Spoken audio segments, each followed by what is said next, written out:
various constituencies, namely Aldai, Awendo, Ainamoi, Ainabkoi constituency, Bomet constituency, Embakasi, Gishugu constituency, Kajiado, Kasarani constituency, Likoni constituency, Nakuru Town East, Samburu North constituency, Suba South constituency, and among others, will be seeking is a report by the Chairperson Select Committee on the National Government Constituency Development Fund that the House adopts the report of the Select Committee on the National Government Constituencies Development Fund. This particular report had been laid on the table of the House on Tuesday, November 17th, and pursuant to the provisions of sections of 43 subsection 1 of the National Government Constituency Development Fund Act of 2015, that the House approves the list of nominees appointed to the 69 constituency committees of the National Government Constituency Development Fund. After the consideration of the NGCDF motion, the House will be moving to consider yet another motion, and this particular motion is by the Departmental Committee Chair on Matters Lands, Honorable Ferdinand Wanyonyi, and the motion will be seeking to publish the rules and regulations for private land use and management, and this is in regards to the minimum and maximum land holdings in Kenya. The Leader of Majority will also be seeking the House to consider a motion on the consideration of the sessional paper number 1 of the year 2022 on the national automotive policy. The Speaker of the National Assembly, Honorable Moses Wetangula, is in the chambers this afternoon. I now hand over so we can follow up on this live broadcast available on our YouTube channels, that is on Parliament of Kenya, as well as on KBC Channel 1. Enjoy your viewing and good afternoon.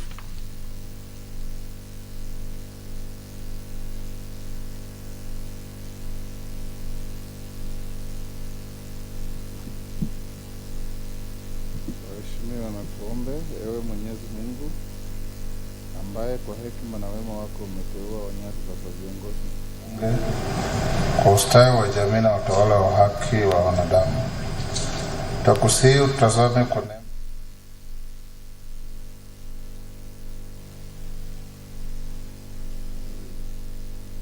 kwa kuomba uteremshie baraka zako sisi tuliokutanika hapa, na utujalie tuyatende na kufikiria mambo yote yatakayofikishwa mbele yetu kwa njia ya haki na uaminifu, ili utukufu na sifa zako ziendelezwe, na ili kustawisha amani, ufanisi na heri ya nchi yetu na wale ambao haja zao umezikabidhi mikononi mwetu. Amen.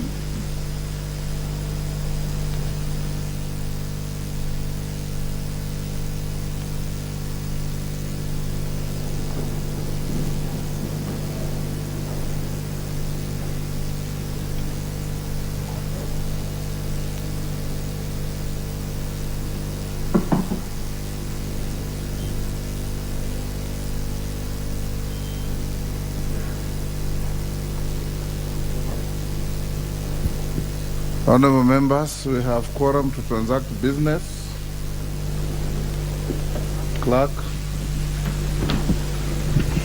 Order number 1, administration of oath. Order number 2, communication from the chair. Order number 3, messages. Order number 4, petitions. We have petitions. The first petition by the Honorable Member Julius K. Ruto from Keses. Go ahead and present the petition. Thank you so much, Mr. Speaker, for this opportunity to present the petition on safeguarding the economic and social welfare of communities living next to the forest. I, the undersigned, on behalf of forest communities and forest associations across the country, draw the attention of the House to the following. 1. That Article 60 subsection 1E of the Constitution of Kenya provides that land in Kenya shall be held, used, and managed in a manner that is equitable, efficient, productive, sustainable, and in accordance with the principles of sustainable and productive management of land. 2. That further Article 69 obligates the state to ensure sustainable exploitation, utilization, management, and conservation of the environment and natural resources, ensure the equitable sharing of the accruing benefits, encourage public participation in the management, protection, and conservation of the environment, and to utilize the environment and natural resource for the benefit of the people of Kenya. 3. That on its part, Section 2 of the Forest Conservation and Management Act 2016 recognizes a forest community as a group of persons who have traditional association with a forest for the purpose of livelihood, culture, or religion. 4. That further Section 8 of the Act obligates Kenya Forest Services to assist in preparation of management plans for community forests, to establish and implement benefit sharing arrangements, to promote forestry, education, and training, to manage water catchment areas in collaboration with the relevant stakeholders, to approve the provision of the credit facilities and technical training for the community-based forest industries, and to approve the provision of the incentive to persons for the sustainable utilization of wood and non-wood forest products. 5. That Section 49 of the said Act calls for the Kenya Forest Service to confirm various forest users' rights to forest association, including collection of medical herbs, harvesting of honey, harvesting of timber or fuel wood, grass, harvesting, grazing, collection of forest produce for community-based industries, plantation establishment through non-resident cultivation, and the development of community wood and non-wood forest-based industries. 6. That contrary to these provisions, the Kenya Forest Service has repeatedly ignored the work and welfare of the forest communities and forest associations, such as those in Kiptega, Teldet, Kitingya, Muchorwei, Kamugubi, Kipkorosho, Kaptumo, Ndungulu, Cherus, Kapchorwa, Kabilat, Kapsundei, Chirchir, Shambambia, Koriomat, and Paregeyo areas in Keses constituency, thereby leading to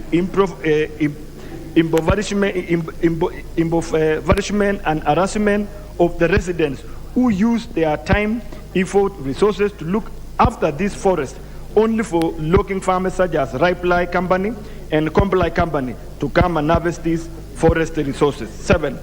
That repeatedly attempts by the forest community and forest association to console and engage with the Kenya Forest Service have been futile due to the letters' indifference and failures to respond to inquiries. 8. And that the issues in respect of which this particular petition is made are not pending before any court of law or any constitutional or legal body. Now, therefore, your humble petition pray that the National Assembly, through the Public Petition Committee, A, intervenes to secure the rights and welfare of the forest communities and forest associations across the country. B, urgently intervenes to ensure that the Kenya Forest Service reviews its policy to ensure that the local communities are given priority to purchase at least 30% of the forest resources harvested, and that access to government procurement opportunities ACPO program founded on the Public Procurement and Asset Disposal Act 2015 is adhered to. C, intervenes to secure the undertaking corporate social responsibility by locking farmers in areas with the resulting revenue being used to develop local infrastructure such as roads and schools, paving of water into villages, and development of water catchment areas. D, urgently intervenes to bring an end to regular harassment of the forest communities by Kenya Forest Service. And E, make any other orders in the interest of the forest communities and forest association. And your petitioner will ever pray, presided by Honorable Julius Kibleting Ruto, Member of Parliament, says.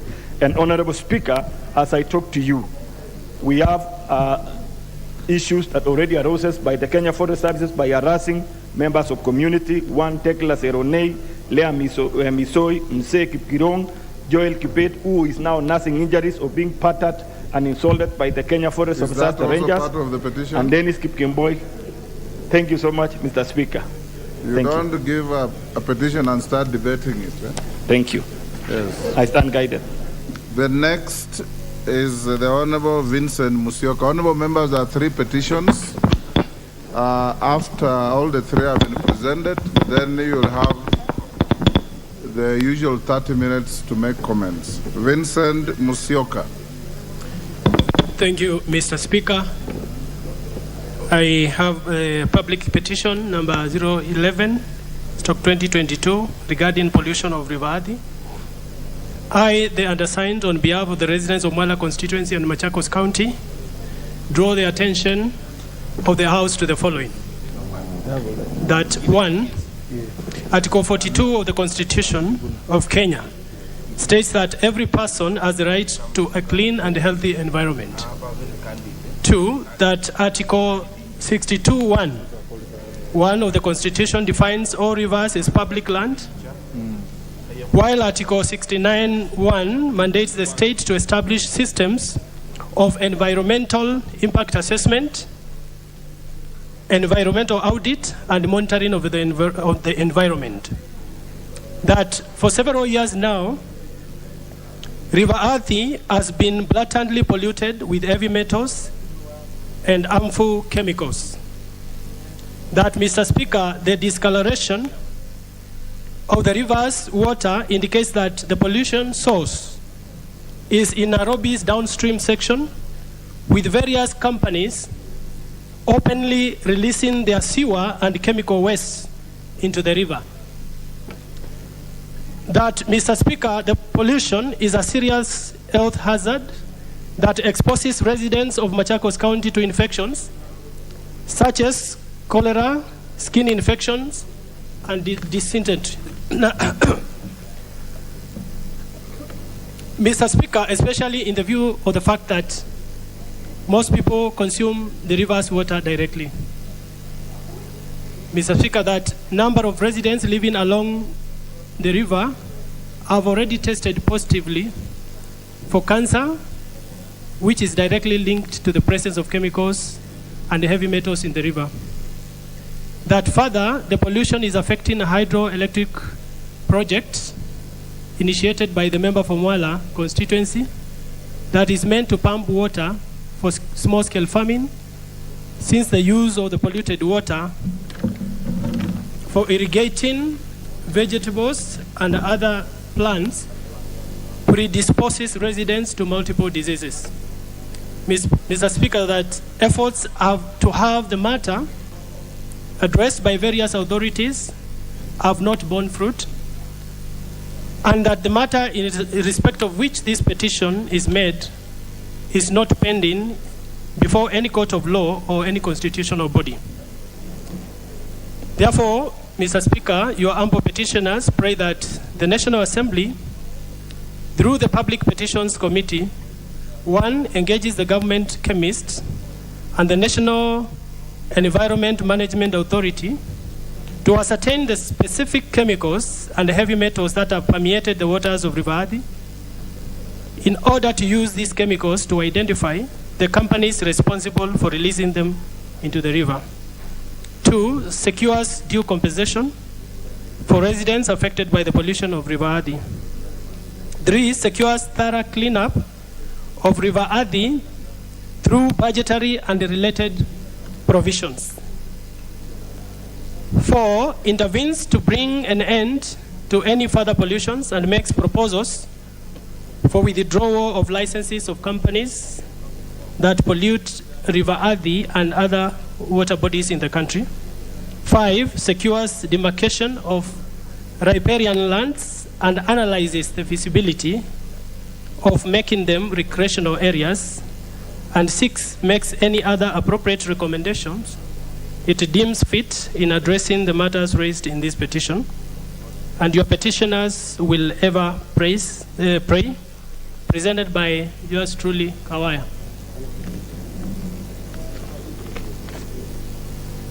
Thank you, Honorable Member. Honorable Members, the third petition is regarding graft investigations at Kano West Irrigation Scheme. Honorable Members, Article 119 of the Constitution accords any person the right to petition Parliament to consider any matter within its authority. Further, Standing Order 2252B requires the Speaker to report to the House any petition other than those presented by a member. In this regard, I wish to report to the House that my office has received a petition from one Pastor Ocheng Odindo of P.O. Box 25, Nyang'ande, Kisumu County, calling for investigations into alleged cases of corruption at Kano West Irrigation Scheme. The petitioner is concerned about the manner in which the Ethics and Anti-Corruption Commission, Western Region Office in Kisumu, mishandled investigations into alleged misuse of Government Rehabilitation Fund, Economic Stimulus Program Fund, and farmers' own savings funds by the management of West Kano Irrigation Scheme. He avers that the EACC Western Region officers have failed to make any conclusion on allegations of corruption filed by himself and other residents in August 2015. The petitioner further decries failure by the same officers to investigate misappropriation of 13 tractors granted through collaboration with the government of Japan, as well as embezzlement of rice sales funds released by the government of Kenya. He is thus aggrieved by EACC Western Region's failure to conclude any of the investigations and equally failing to update the complainants on any progress made thereof. The petitioner thus prays that this House uses its authority to intervene on behalf of poor farmers and beneficiaries of West Kano Irrigation Scheme by seeking conclusion of the aforementioned investigations by EACC Western Region Office in order to recommend appropriate action against culpable officers. Honorable Members, having established that the matter raised in the petition is well within the authority of this House, I hereby commit the petition to the Public Petitions Committee for consideration pursuant to Standing Order 208A. The committee is required to consider the petition and report its findings to the House and to the petitioner in accordance with the Standing Order 2272. I thank you. We now have 30 minutes for those of you, honorable members, who want to comment on any of the 3 petitions that have been presented before you. Wandai. Thank you very much, Honorable Speaker. Let me just comment on this last petition that is touching on the West Kano Irrigation Scheme. As you know, that is one of the few irrigation schemes we have in the Greater Nyanza region. Indeed, in the recent past, it hasn't been doing well as a result of mismanagement. It is one of those schemes that if government can focus on and pump in some money with the proper management, it can revolutionize the area of agriculture generally, not only in that part of the country, but in the whole country. The country can be in a position to actually produce enough rice to not only feed itself, but also to have surplus for export, to earn the much needed foreign exchange. So coming to the issue being raised by the petitioner, I think it is a matter of concern that some of these investigations take inordinately too long to conclude.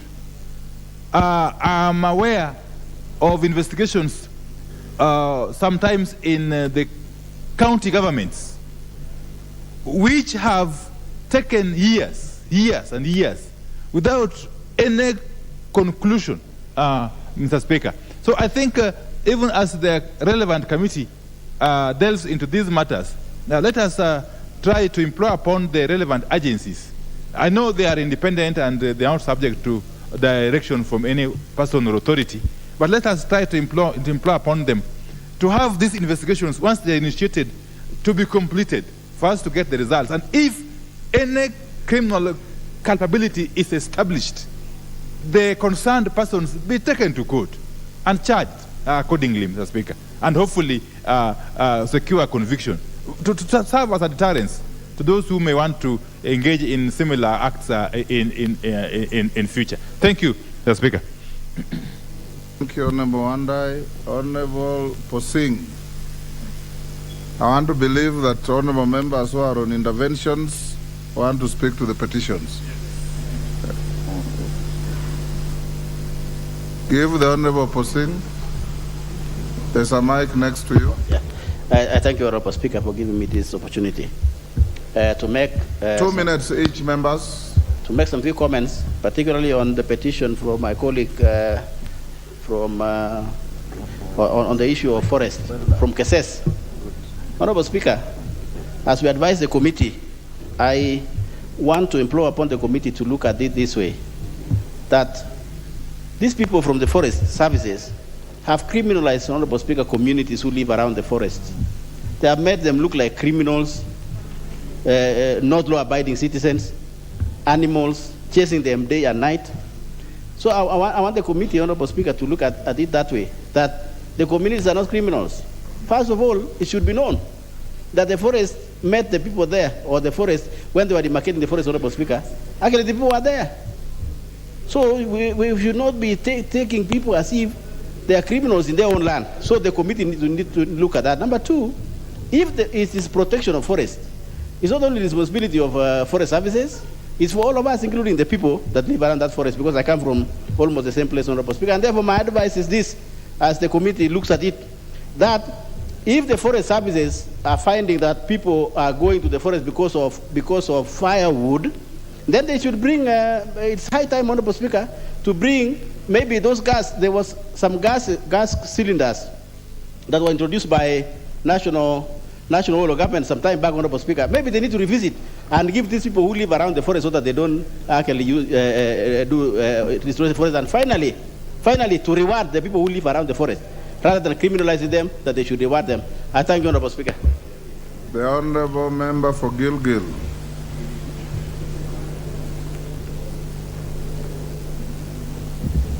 Thank you, Mr. Speaker.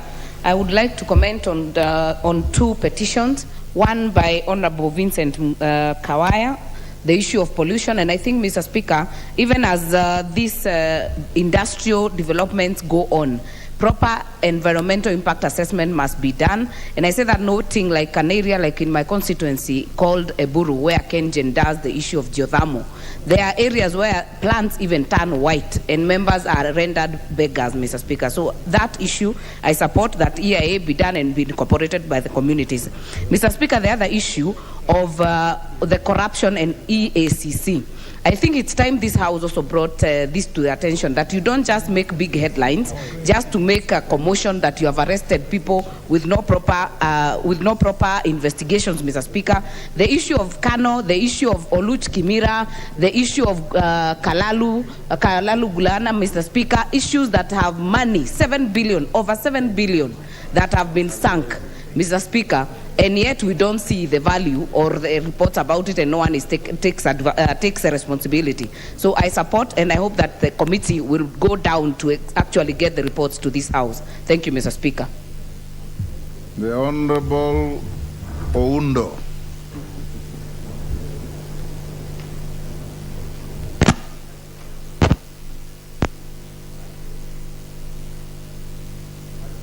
Can you give the Honorable Member a working microphone next to him?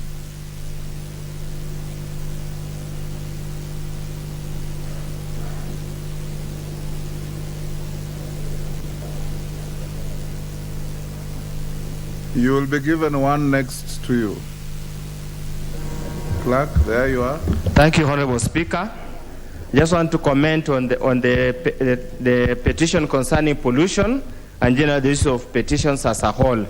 Honorable Speaker, Industrial development, as I've always said, should not bring negative impacts to the communities. Industrial development should add positives to the community. It's therefore important that all those who are investing in industrial production of whichever nature must put into place adequate contingent measures to ensure there's no pollution of water sources and the environment generally. Honorable Speaker, this petition should also use as a basis to question the effectiveness and efficiency and ability of NEMA, that's Environment Management Authority, is established at under IMCA. Honorable Speaker, this pollution ought not to happen because at all given time, NEMA is supposed to license, NEMA is supposed to monitor waste discharge to various places. Honorable Speaker, the most important persons here to be questioned ought therefore to be NEMA and the various organs that manages environment in both the Nairobi County and Machakos County. As we stand now, Honorable Speaker, of course, the public petitions are coming in droves. They are many, indicating there are so many unfinished business in this country.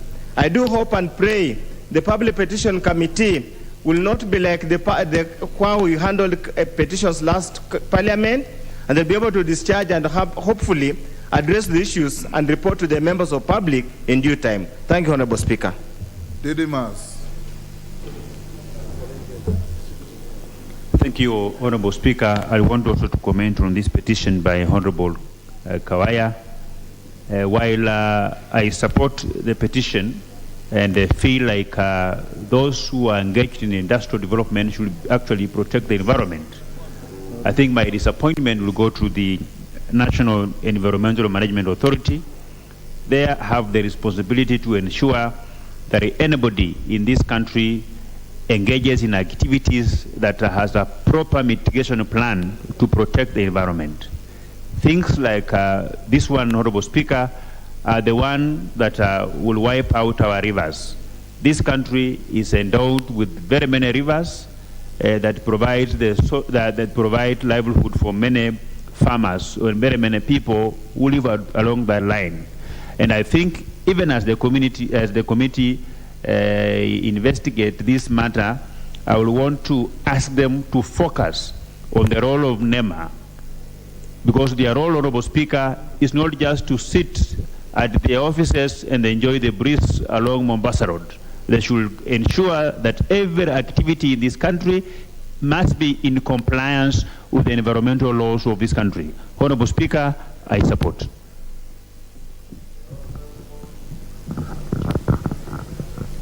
James Nyikal. Thank you, Mr. Speaker. Mr. Speaker, I rise to support two of the petitions, the one of Athi River pollution. Mr. Speaker, I see a broader issue. All the rivers that pass through urban centers and cities or towns are actually exposed to the same problem that Athi River is exposed to. Like in Nairobi itself, the Athi River, the tributaries are Nairobi River itself, Ngong River, all Getathuru River, all of them are actually passing and emptying to that.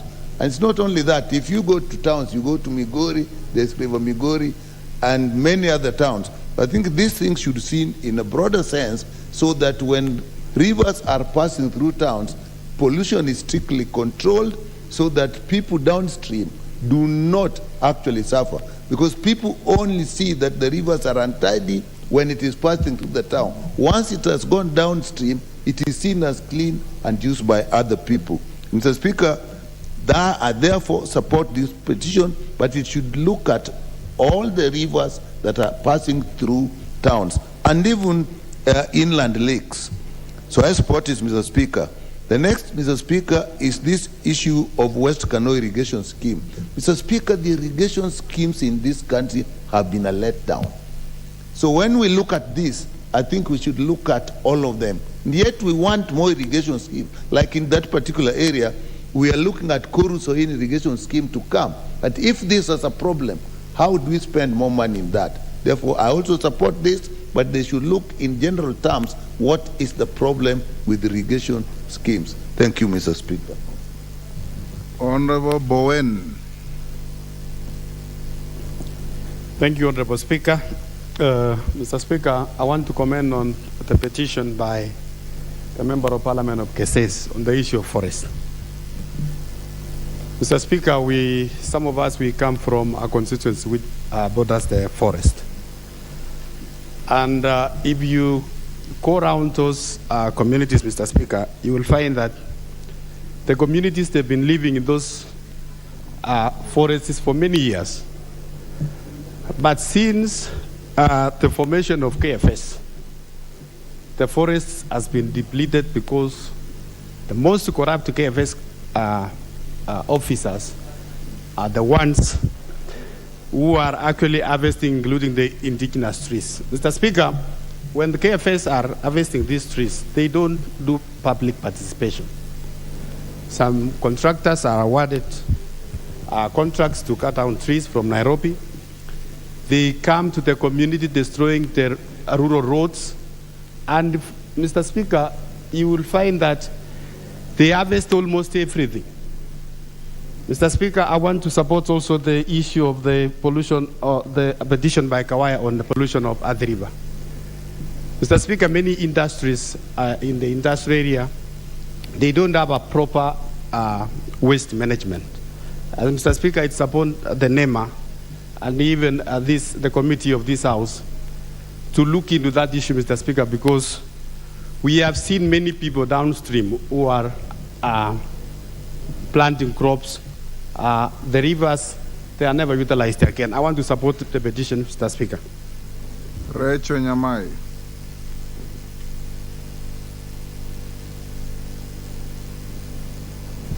Thank you, Honorable Speaker, for giving me a chance to make a comment on these petitions. I would like to make a comment on the one that has been raised by the Honorable Vincent Musyoka Kawaya concerning pollution of Athi River. Honorable Speaker, when Athi River is polluted, it pollutes the 3 Ukambani counties in the Lower Eastern, Kitui, Machakos, and Makueni.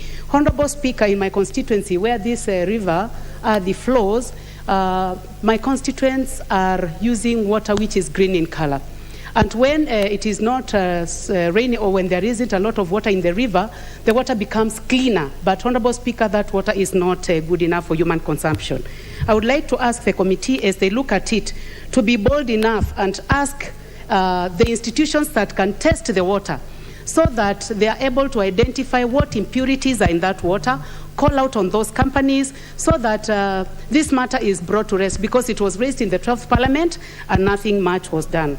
Honorable Speaker, I would like also to say that it is important, before these companies are given permission to operate upstream, they should do health impact assessments so that they can tell what is the impact of people's health downstream.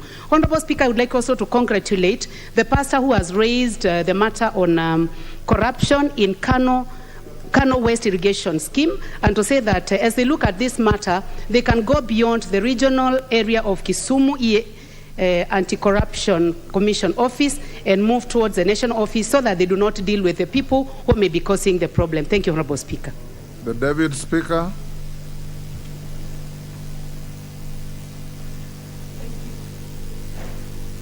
Give Honorable Boss the mic. Thank you, Honorable Speaker, for giving me this opportunity to be able to comment on the petition by the Honorable Member for Keses constituency relating to the interaction between the members of the local community and the forests around them. Even as I support his petition, I would like to add in that it is important that we create alternative sources of energy, alternative sources for cooking for those communities, so that they can have options and not have to harvest the trees for cooking and other domestic issues. Just yesterday, I did launch 2 burner stoves across Uasin Gishu County that use biofuel. They use bioethanol that is made from sugarcane, which is safer than charcoal, and also protects our forests because people don't have to deforest. So yes, I move to support, but also with that rider. Thank you, Honorable Speaker. Thank you. The Honorable Stephen Mule. Thank you very much, Mr. Speaker. I want to thank my brother, Honorable Vincent. He's my neighbor. Mr. Speaker, I want to bring to attention and to this nation. We served together with Honorable Vincent in 11th Parliament, whereby we engaged African Development Bank to do a feasibility study to build a major dam in my constituency to serve the lower part of Mwala, whereby they put up enough money to put up that dam. But I know because of pollution of this river, quite a lot of things never took place. Secondly, Mr. Speaker, personally I hosted the Minister for Environment then, Madam Waungu, at Ndunyu, whereby they launched a project to clean up the Athi River to make sure that the people living in the downstream are able to get safe water. Thirdly, Mr. Speaker, last Parliament, this Parliament appropriated money, and money was found to build up the bigger Thwake Dam. I can assure you, Mr. Speaker, if this issue is not handled seriously by the petition, Thwake Dam will be a white elephant because it will be carrying the entire pollution of Athi River from Nairobi and its environment, and we cannot continue to invest in projects whereby they are going to be white elephant because of pollution in this country. I want to support Mheshimiwa Vincent, and I want to assure him we'll walk this journey. We have walked it for 10 years. These 5 years, we must get it right, and I can assure you, Mr. Speaker, we'll be looking forward for favorable determination of pollution in Athi River and all other rivers in this country to make sure that we safeguard the health and the population of Kenya from menace pollution from different factories in these country who are managed by people. The Honorable Robert Pukose. Thank you, Honorable Speaker, for allowing me to make my comments on the petition, and specifically the petition by the member of KSS, the Honorable Ruto, that, Honorable Speaker, when the committee is looking into it, we've had communities living along the forest, especially recently we've had people of Socio in Saboti being evicted, their houses destroyed, their property being destroyed, and yet in a very inhuman way by the Kenya Forest Services. And I think it is a high time, Honorable Speaker, that we must be able to look at the human rights abuses for communities which are living along the forest, where you are destroying their property, you destroy their houses, and you leave them landless and in a very squalid conditions. The people, we find that also some lands which are bordering forests have been cassetted. For example, Ex-Soronson Farm being cassetted, yet people are living there, and there is no compensation for these people. So I think it is important that when the Committee on Petitions is looking into this petition, please invite us so that we can also be able to represent the views of our people and see how best, not just the people of KSS, but the people of also Endebess and Saboti and the entire pit of Mount Elgon are assessed and assisted. Thank you, Honorable Speaker. The Honorable John Mutunga, Tigania. Thank you, Honorable Speaker, for the opportunity to also add my voice to the petitions. Honorable Speaker, I will specifically speak on the petition by Honorable Vincent on pollution of waterways. Honorable Speaker, we have a lot of efforts in this country, and I believe we are making these efforts to harness the water for irrigation and for use downstream. We cannot harness the water if it is highly polluted and concentrate all this pollution and allow the people to use downstream, because that will be putting people into more danger. What we need to do is to avoid discharge of waste into the waterways. we need to change even the environmental impact assessment that has been going on to look for alternative ways of discharging effluent or liquid waste. Because liquid waste, we do not have sufficient rivers around Nairobi especially to discharge liquid waste. We have to think of either burning it deep down or looking for other incineration methods other than just using the waterways, because discharge through the waterways is very, very dangerous, especially when we are planning to use this water for irrigation and for human consumption. So pollution needs to be considered afresh. The National Environmental Management Agency needs to look at this issue and come up with better ways of handling the liquid waste so that people can be safer downstream. Thank you, Honourable Speaker. Honourable Protas from Loima.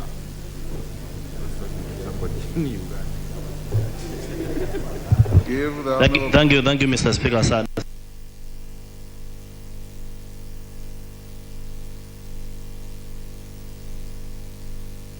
Speaker, the issue of pollution is the reason why Kenya is at the moment.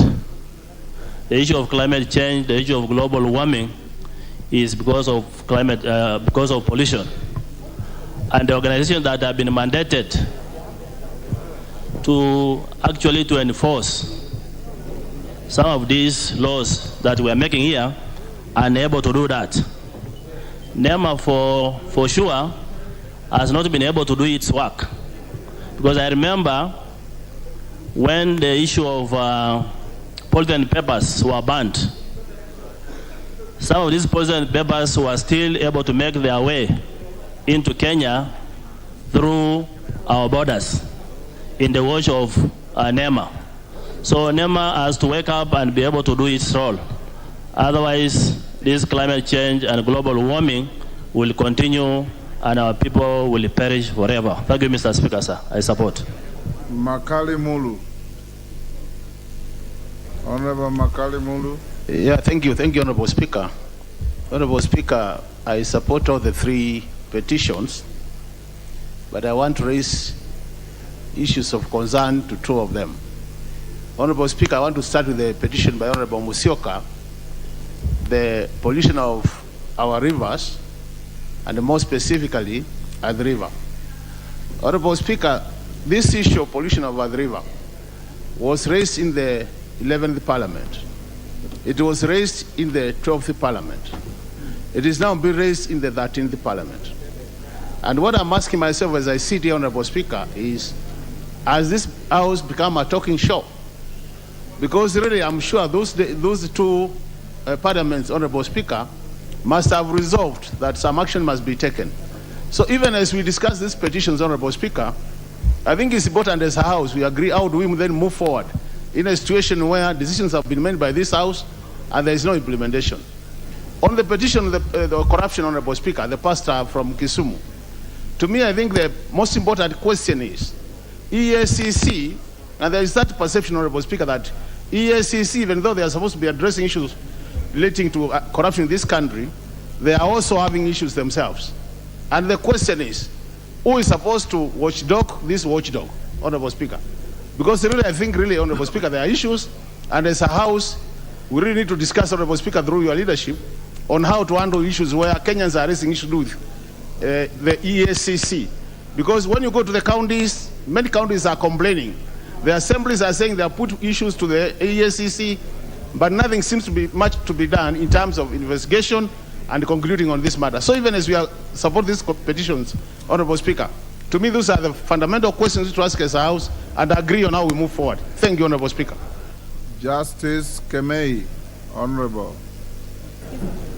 Yeah, thank you, Mr. Speaker, for the opportunity that you've given me. Mr. Speaker, I want to comment on the petition by the Member of Parliament for KBC. In this country, Mr. Speaker, we have people who have traditionally and for time immemorial lived along forests. Specifically, Mr. Speaker, I'm mentioning the Okie community who live along forests in Rift Valley, Western and Central regions.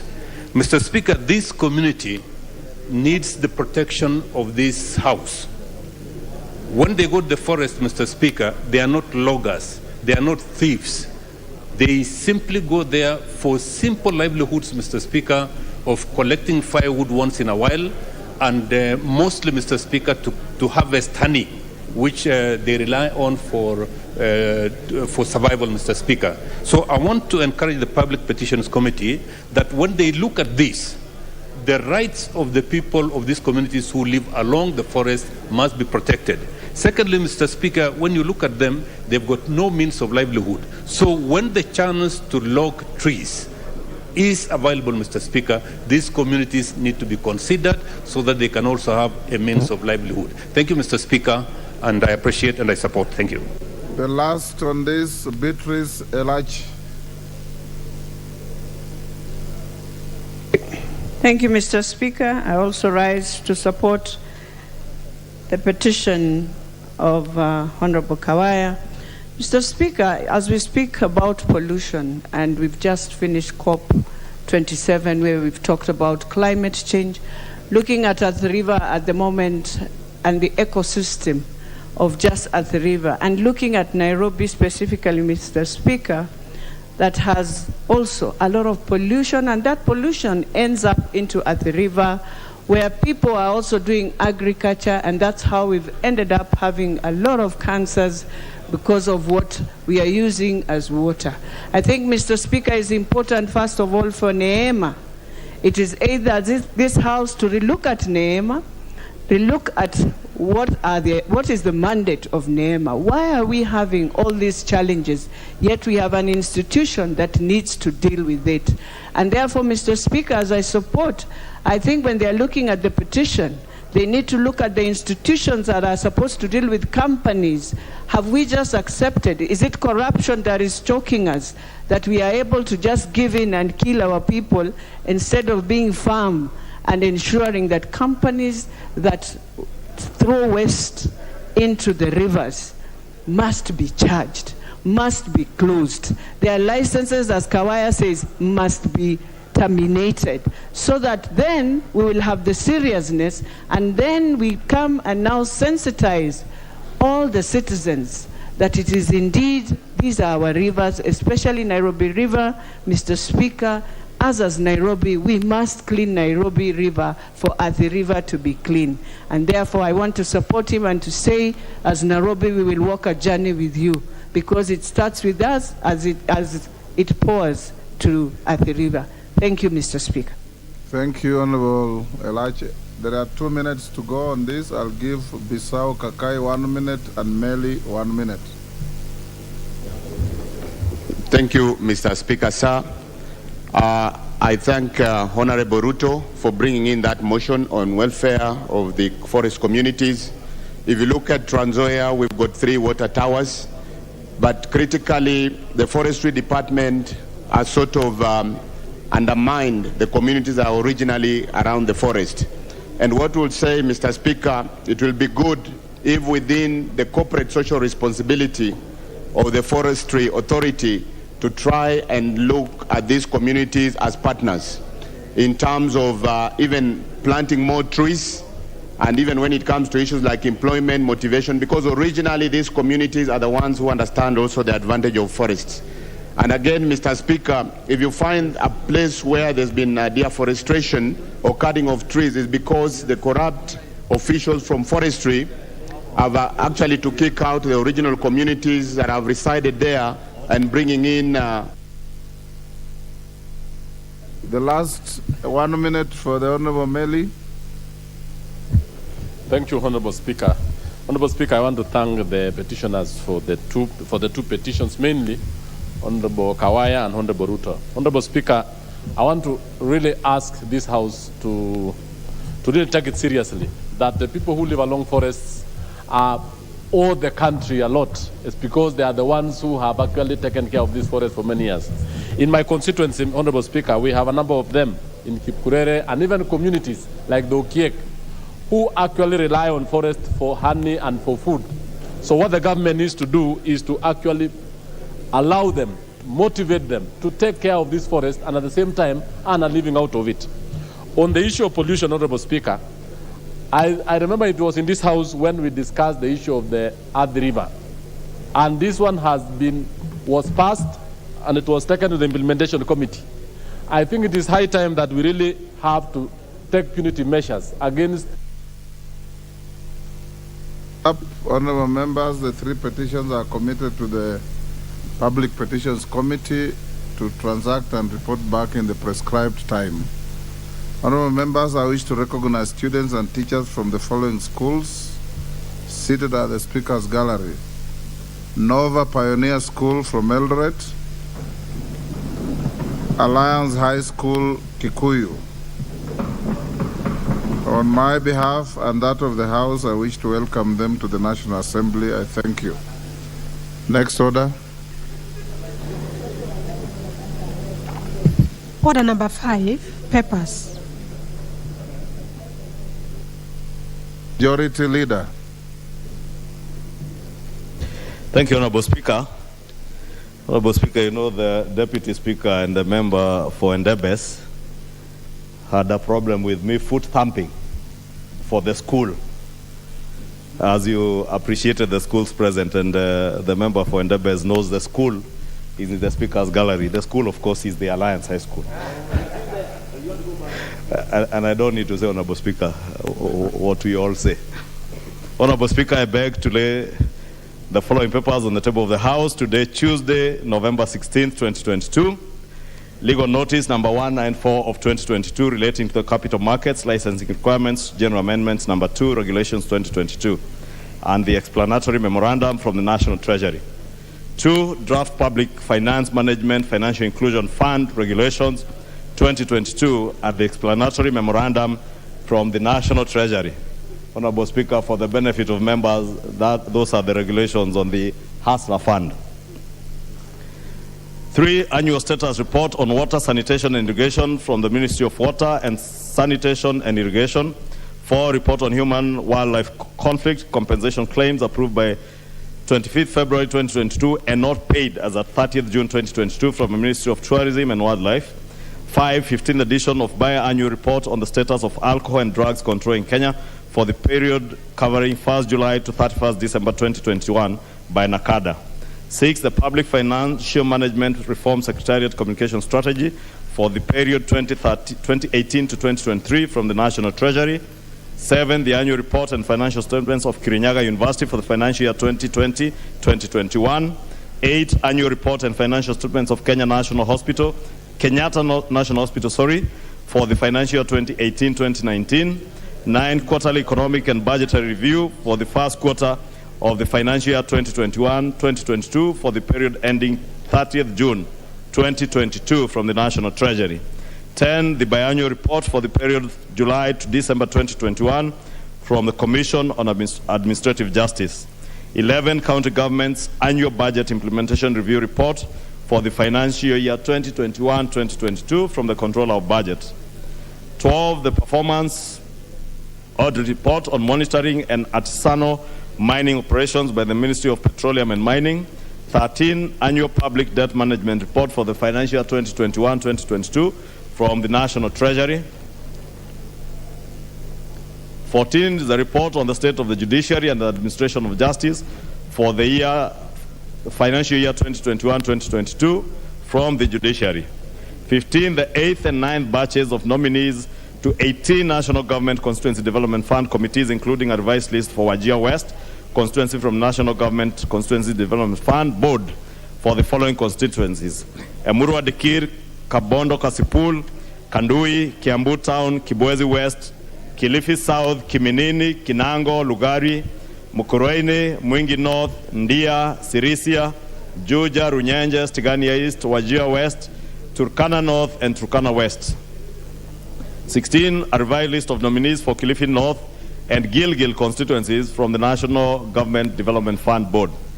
17, reports of the Auditor General and financial statements in respect of the following constituencies for the financial year ended 30th June 2021 and the certificates therein: Isiolo South, Tiati, Kachaliba, Turkana East, Saku, Laisamis, Kapseret, Chesumei, Ainabkoi, Manyata, Mbere South, Isiolo North, Loima, Pokot South, Kuria East, Mosop, Moyale, Westlands, West Mugirango, Rongai, Nakuru East, Naivasha, Eldama Ravine, Turkana West, Oljororok, Marakwet East, Kajiado Central, Kajiado East, Kajiado West, Kajiado North, Kibwezi East, Kinangop, Mandera South, Starehe, Kangundo, Narok West, Gilgil, Njoro, Emurua Dikir, Narok South, Subukia, Mogotio, Bahati, Embakasi North, Kurisewe North, Aldai, Tigania East, Langata, Embakasi Central, Embakasi South, Githunguri, Nandi Hills, Makadara, and Limuru.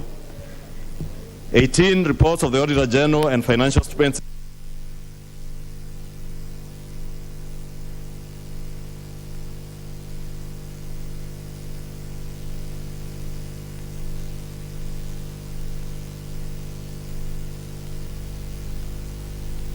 B, Last Mile Connectivity Project 1 for Kenya Power and Lighting Company, PLC.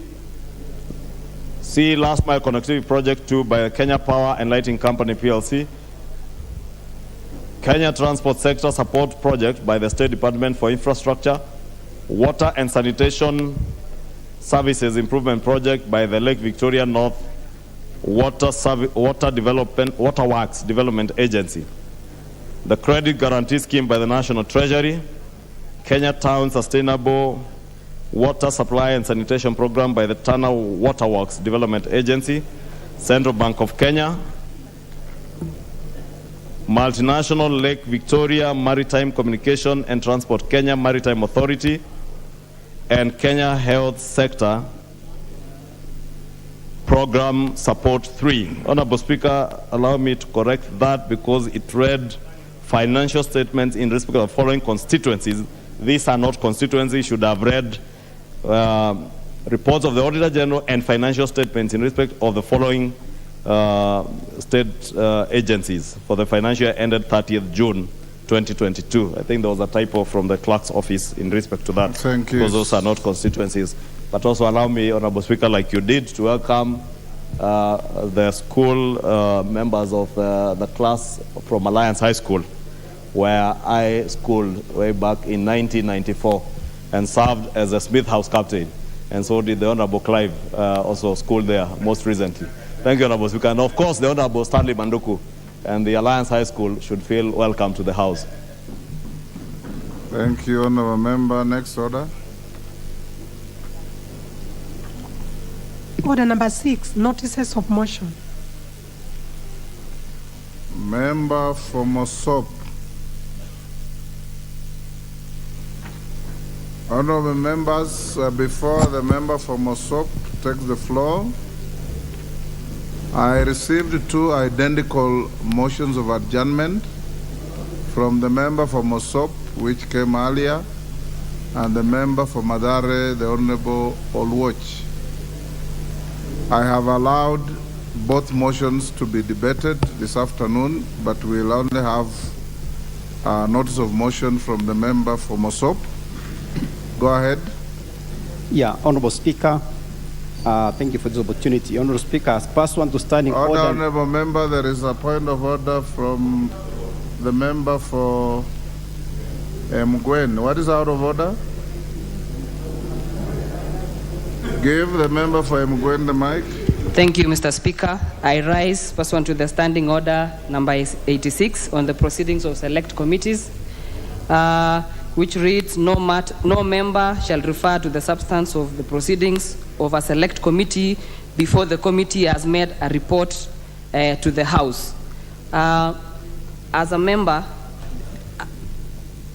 in view of these provisions of this order, Mr. Speaker, as a young parliamentarian, is it in order for the honorable member of this House, particularly Honorable Junet, member of this House, who is a member of JLAC, Member, you are completely out of order. No. The matter before the House is a notice of motion by the member for Mosop. All right.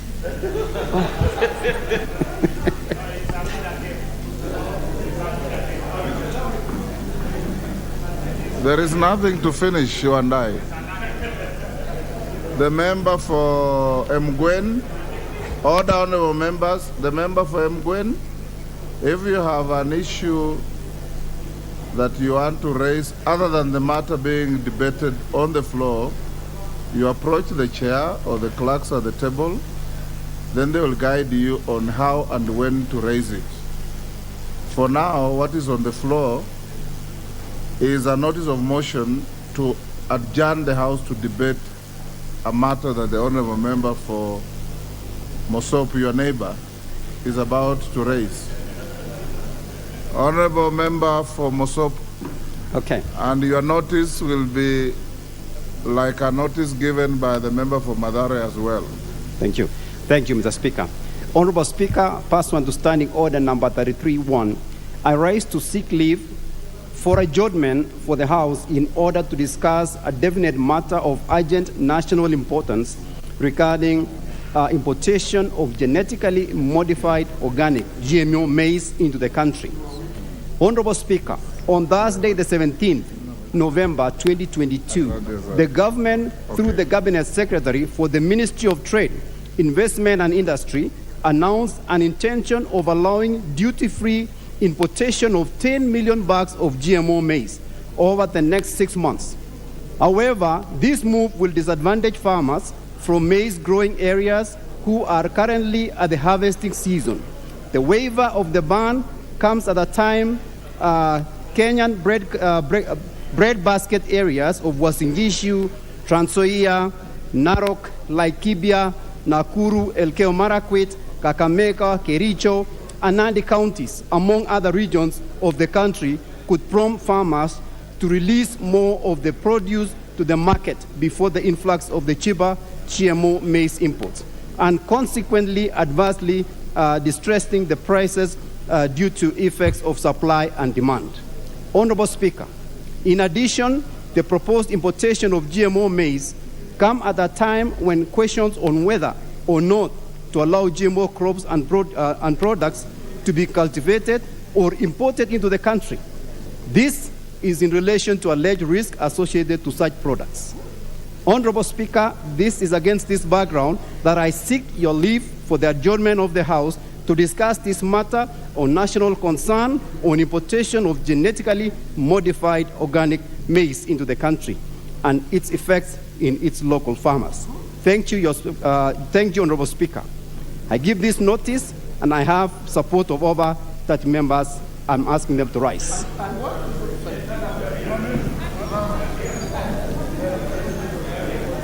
That's the motion we have been waiting for.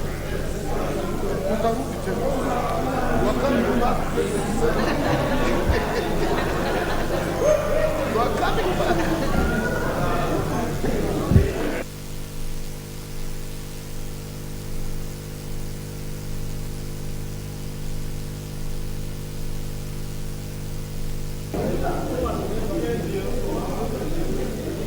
Honorable members, the motion by the member for Mosop and the member for Madare have sufficient support, and we will allocate them time. Given the tremendous interest I see from members on the floor, we will give them time from 4:15. We'll give them time from 4 p.m. The member for Mosop will move the motion. This is a motion that requires no seconding. The member for Madare will be allocated equal time with the member for Mosop because they are co-moving the motion. Then the rest will be to the House to debate. Next order.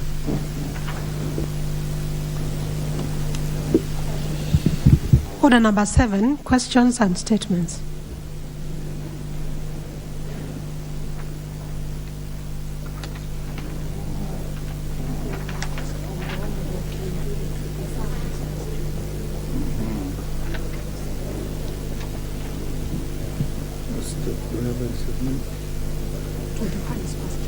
The Honorable Member for Laikipia East, Honorable Kiunjuri, has requested for his statement, his question to be deferred, so it's deferred to a later date. Member for Mwingi Central, Gideon Mulyungi. Thank you, Mr. Speaker. I rise to ask question number 20 of 2022 to the Cabinet Secretary for Water, Sanitation and Irrigation. Number 1, what plans has the ministry put in place to construct and develop dams, boreholes, and water pans in Mwingi Central constituency? Number 2, could the Cabinet Secretary submit a list of dams, boreholes, water pans, and the piped water supply lines constructed or developed by the national government in Mwingi Central, Mwingi West, Mwingi North constituencies from 2017-2018 financial years to date? Number 3, in view of the fact that Mwingi Central constituency, and in particular Mwingi town, lacks adequate and reliable clean water supply that forces residents to use donkeys to fetch water from dry season or rivers, when shall the ministry allocate sufficient resources to improve water supply in this area? Number 4, what measures has the ministry taken to ensure the construction and development of dams, boreholes, and water pans in Mwingi Central constituency? Mr. Speaker, I see that the question is erroneously the question to be replied. Directed, Honourable Member, the question will be directed to the Committee on Blue Economy and Irrigation. Thank you, Mr. Speaker. Thank you. Next, the member for Kisumu Central, Oron Odongo. Microphone. Thank you, Honourable Speaker. Honourable Speaker, I rise on question number 21 of 2022 to the Cabinet Secretary for Environment and Forestry. Honourable Speaker, could the Cabinet Secretary explain measures the ministry has in place to mitigate the continued release of effluent and other pollutants into Lake Victoria, leading to damage and loss of the marine biodiversity? Honourable Speaker, what steps is the ministry taking to assess the extent of damage that chemicals discharged into the lake from industrialization and sewage releases, considering the huge losses of fish and negative impacts on the fish farming? Number 3, what steps has the ministry taken to eradicate or control the causes of rising pollution levels in the lake so as to guarantee the safety of the fish consumed by Kenyans? Number 4, what action is the ministry taking to ensure the environment is protected from such pollution, and more specifically to eradicate the continued stench from the lake? Thank you, Mr. Speaker.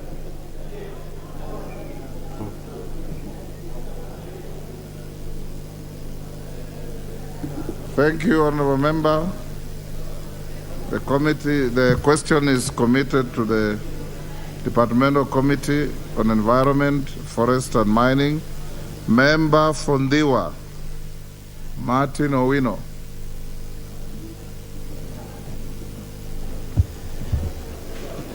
Honourable Speaker, the opportunity appreciated. I rise to ask question number 22 of 2022. To the Cabinet Secretary of Lands, Public Works, Housing and Urban Development. Roman 1, could the Cabinet Secretary provide the current ownership status of 116 hectares of land in Kanyado to ward in Dewa constituency, which were donated by the community to the government for development in 1980 and later alleged to have been transferred to the International Center for Insect Physiology and Ecology, ICIPE. Roman 2, could the Cabinet Secretary state the reason why no development has been initiated on the said land and agreed between the community who donated the land and government as intended?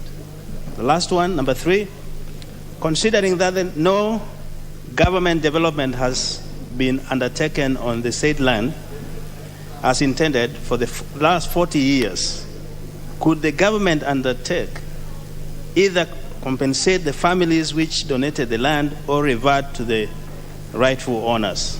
I thank you, Mr. Speaker. Next, I'm advised question 026 by the Honorable Oundo was already asked. Now we go to question 027, Member for Ruiru, Simon Kingara. Thank you, Mr. Speaker, sir, for according me this opportunity to ask question number 27 of 2022, directed to the Cabinet Secretary for Roads and Transport. Mr. Speaker, 1, could the Cabinet Secretary explain what steps have been taken to curb the increasing cases of accidents involving pedestrians crossing the Thika superhighway, particularly in rural constituencies where numerous lives have been lost, especially Kehunguro? Mr. Speaker, number 2, could the Cabinet Secretary consider urgently constructing more footbridges, speed bumps, and ensuring adequate road markings, pedestrian crossing, and road signs along the eastern bypass from Mwihoko Junction, Kamakis, Kehunguro to Prison Junction, Ojai, to curb the high number of accidents occurring along the said road? Number 3, Mr. Speaker, sir, could the Cabinet Secretary also consider urgently constructing a footbridge at the Green Valley Estate and Githongori Primary School and Secondary School along the eastern bypass, where several residents, including children, have lost their lives while crossing the very busy road? Thank you. Thank you, Honourable Member. Next is a statement to be made by the Honourable Member Mark Mwenje, Member for Embakasi West. Give the Honourable Member microphone, clerk. I'm the one. You have the mic, the Honourable Mwenje. Thank you, Honourable Speaker. I have the mic. Honourable Speaker, pursuant to the provisions of Standing Order 44(2)C, I wish to request for a statement from the chairperson of the Departmental Committee on Education regarding the preparedness by the Ministry of Education and the Kenya National Examination Council regarding simultaneous administration of the upcoming Kenya Certificate of Primary Education and Kenya Primary School Education Assessment National Examinations. Honorable Speaker, education is a powerful driver of development and one of the strongest instruments for reducing poverty and improving health, gender equality, peace, and stability. Indeed, Article 43(1) of the Constitution provides for the right to education for every person in the country. Further, Article 53(1)(b) of the Constitution states that every child has a right to free and compulsory basic education. Honorable Speaker, examinations are a part. Education and growth for the students are essential for knowledge and capability testing. Indeed, most schools have completed the curriculum and are prepared for the upcoming national examinations, which are scheduled to run from 28th November to 3rd December 2022. Regrettably, it has come to my attention that there are schools in many urban centers, particularly in Nairobi City County and specifically in Embakasi West constituency, that do not have the physical infrastructure to administer the Kenya Certificate of Primary Education, KCPE, and the Kenya Primary School Education Assessment, KIPSEA, concurrently. Honorable Speaker, it is against this background that I seek a statement from the chairperson of the Departmental Committee on Education. In the statement, the chairperson should address the following matters. 1, specific steps and arrangements that the ministry is taking to accommodate schools, especially in urban areas with very high number of candidates sitting the 2 exams. Number 2, specific steps that the ministry is taking to facilitate schools that cannot meet the Kenya National Examination Council recommended ratio of 20:1. The ideal standard is 20 students per classroom. And finally, Mr. Speaker, the possibility of administering the two exams at different periods. Honorable Speaker, if I may get your indulgence, my question is time-barred, and I have a constituency where I have students who might be doing the exams in a tent, and it's raining. So I'd request, Mr. Speaker, that I get a response on this matter, preferably this week. Thank you, Mr. Speaker. Yes. Thank you, Honorable Mwenje.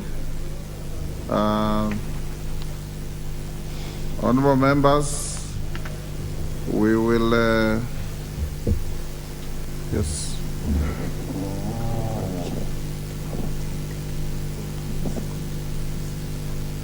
Yes.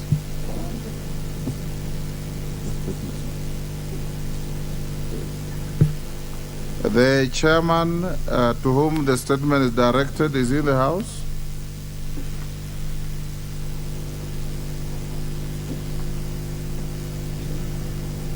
The Committee on Education. Majority Leader, if you listened to the statement by the Honorable Mwenje, it is very urgent, and I don't see the Chair of Education. Can you undertake that the response be on Thursday afternoon? Yes, Honorable Speaker, I think I can undertake that because already the chair was here, but I'm sure he has gone to my office. I don't know to do what, and I'm here. How can he leave you in the chamber to go to your office? I just heard that he has gone to my office. I don't know to do what, and I'm here. But Honorable Speaker, I can undertake and indicate to the Honorable Member that indeed the Cabinet Secretary for Education paid a courtesy call to my office this morning. And since I was privy to that question, he's already appraised of the issue, and I therefore can undertake to have an answer by Thursday. Thursday afternoon. Honorable Mwenje, it's so ordered.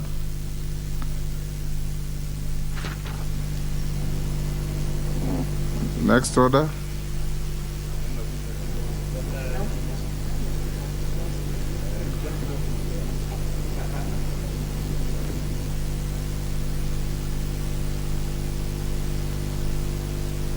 Honorable Posing here? Yes, you are not on the order paper, but I'm told you have a statement to make. I will allow you.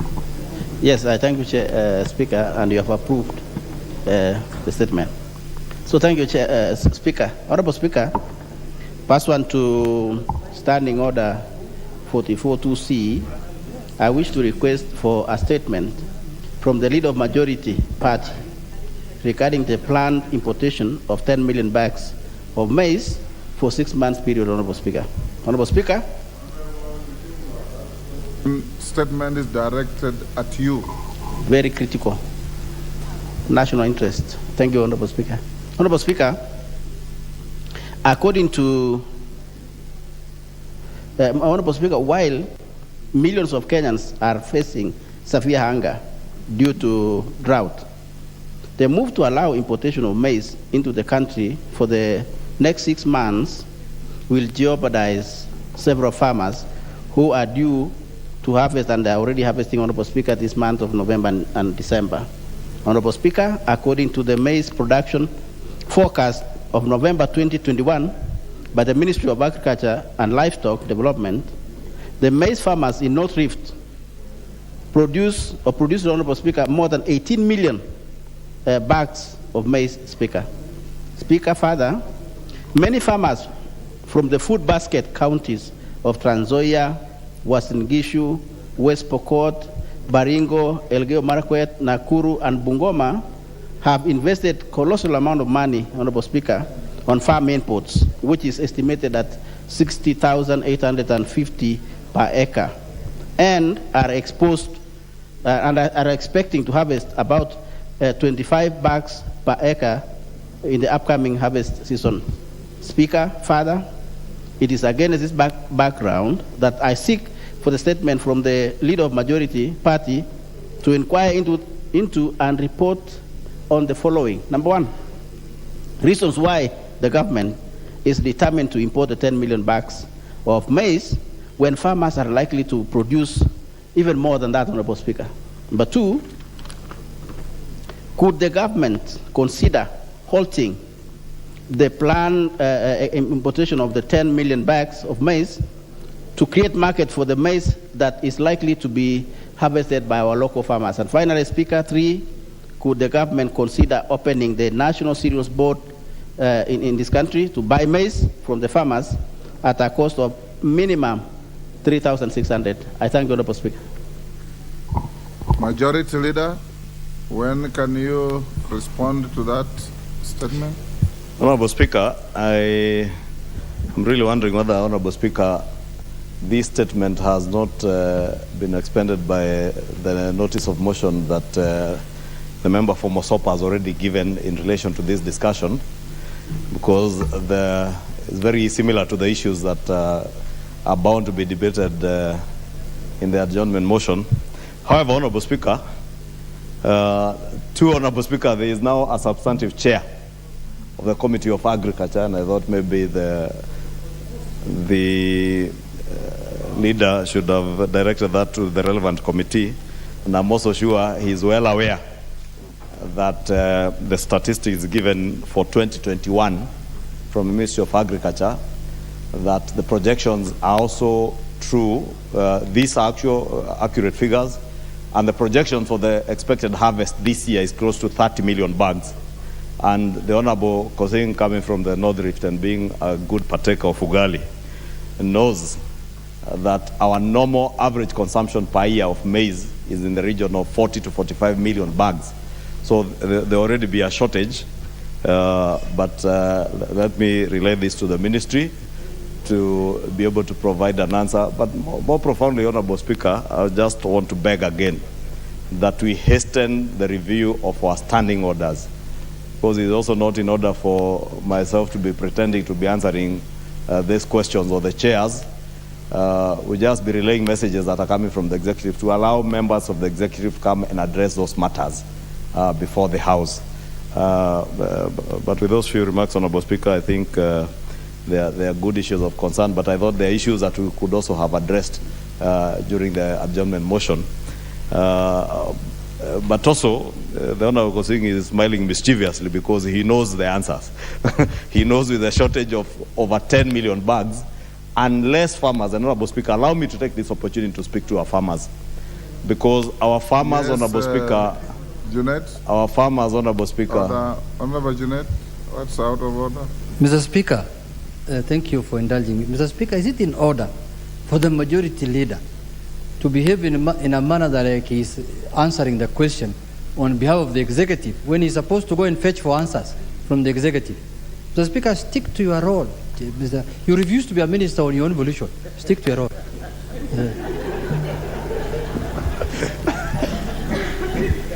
Honorable Speaker, first, I do not know whether Junet had any powers to appoint anybody as a cabinet minister. And I don't know whether he was the one appointing me as a cabinet minister to purport that I refuse to be a cabinet minister.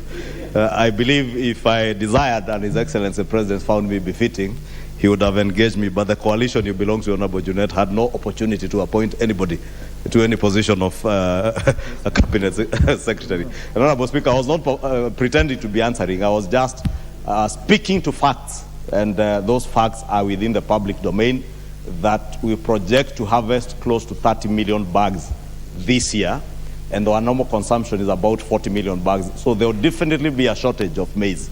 However, and Honorable Speaker, that's the point at which Honorable Junet interrupted me, because he's averse to the truth and facts. He thrives in propaganda, innuendos, and such like things. But facts of the matter, Honorable Speaker, are that with the anticipated shortage, Honorable Speaker. Honorable Junet, what is... Mr. Speaker, you know, this is a house of records, Mr. Speaker. When you insinuate or when you say that I thrive on propaganda, and when, Mr. Speaker, this man used to be a very good man before he became the majority leader. Now power has gotten into his head. Mr. Speaker, we need to take him to rehabilitation in this session that we are, this recess, this long recess. And I'm traveling with him, I'll tell him what to do. Please, Chairman, you're a good man, Bana. Easy, these small jobs that we are given, we have gone through this. So please, don't say that I thrive on propaganda. There is no propaganda. I was just telling you that go and get the answer from the Minister for Agriculture. Why, or the Minister for Industry, why he's importing 10 million bags of GMO. And they're saying even the ship has docked. That's what today the newspapers were saying. Whether it is true or false, we don't know. Those are the information. Go and fetch for us. You're just a messenger. Stick to your job. Yeah. Finish up, majority. Just tell us when you want to bring. Honorable Speaker, you know, when I said the Honorable Junet thrives in propaganda, he's now quoting newspapers. That it's only him who seems to have read those newspapers. I read his tweet yesterday speaking to matters that are already before a committee of this House where he sits in. And those tweets, Honorable Speaker, and I think is something that we also may need to address ourselves to. You cannot be tweeting on matters that are before committees of the House contrary to Standing Order 86. And he was is a member of that committee and never attends committee Majority, sittings. There is a point of order from the Honorable Ferdinand. Give him the mic. Mr. Speaker, I just want to make a correction that the figures that the leader of the majority is coming up with are falsy. I come from the North Rift.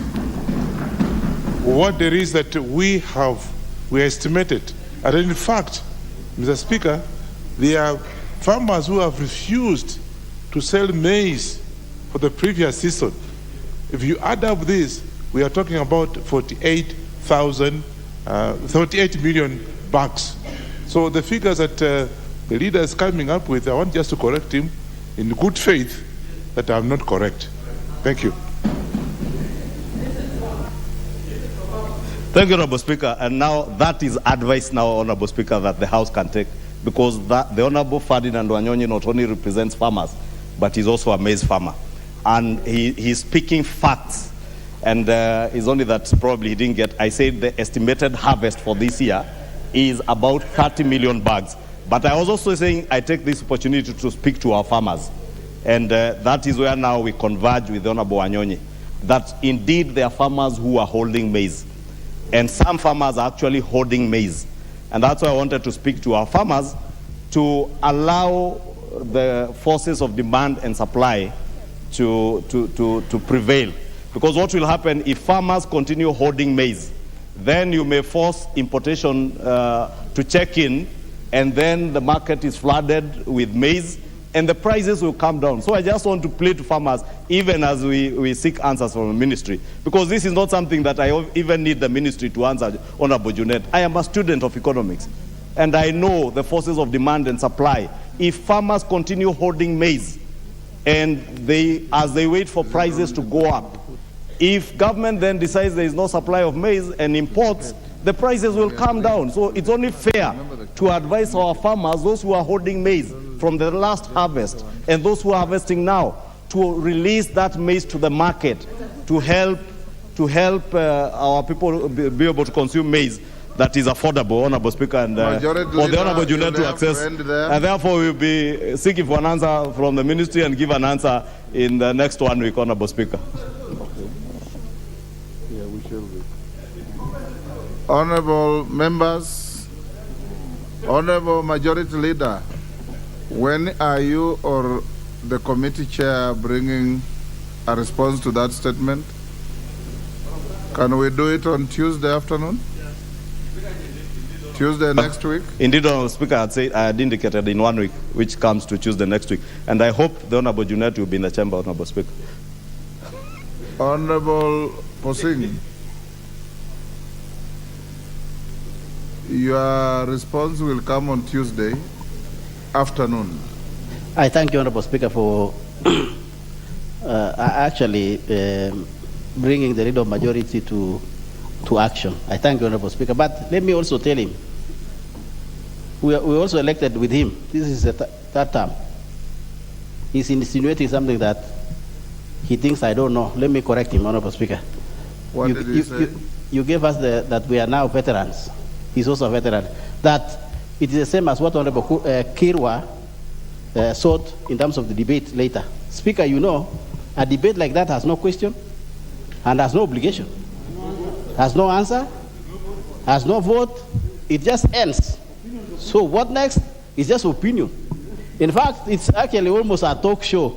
But Honorable Speaker, of course it is to pick opinion. That is why, Honorable Speaker, we went forward to bring this statement because it is an obligation. It's now obligating the leader of majority and obligating the minister to respond to this House, Honorable Speaker. Finally, it will be on record.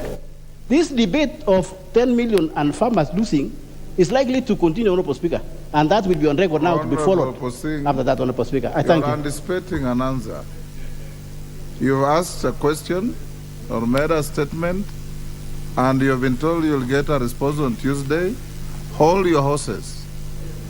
If the response is inadequate, you'll be given enough time to say what you are attempting to say. Honorable Kirwa, I directed that we start your debate at 4. We have 2 minutes to 4. Is Honorable Olwach of Madare in the House? Yes, you will be accorded equal time. Honorable Kirwa, you'll start, then Honorable Olwach, then we'll open the debate to members. Sarah?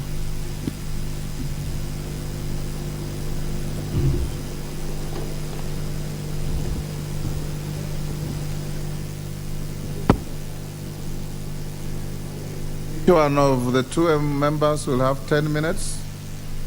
Okay. So compose your thoughts, focus your ideas and facts so that you communicate in 10 minutes. Honorable Watch, 10 minutes. Then the rest of members will have 5 minutes each. And I saw tremendous interest in the matter. We will, if we exhaust this, then we'll come back to order number 8. You may proceed, member for Mosop.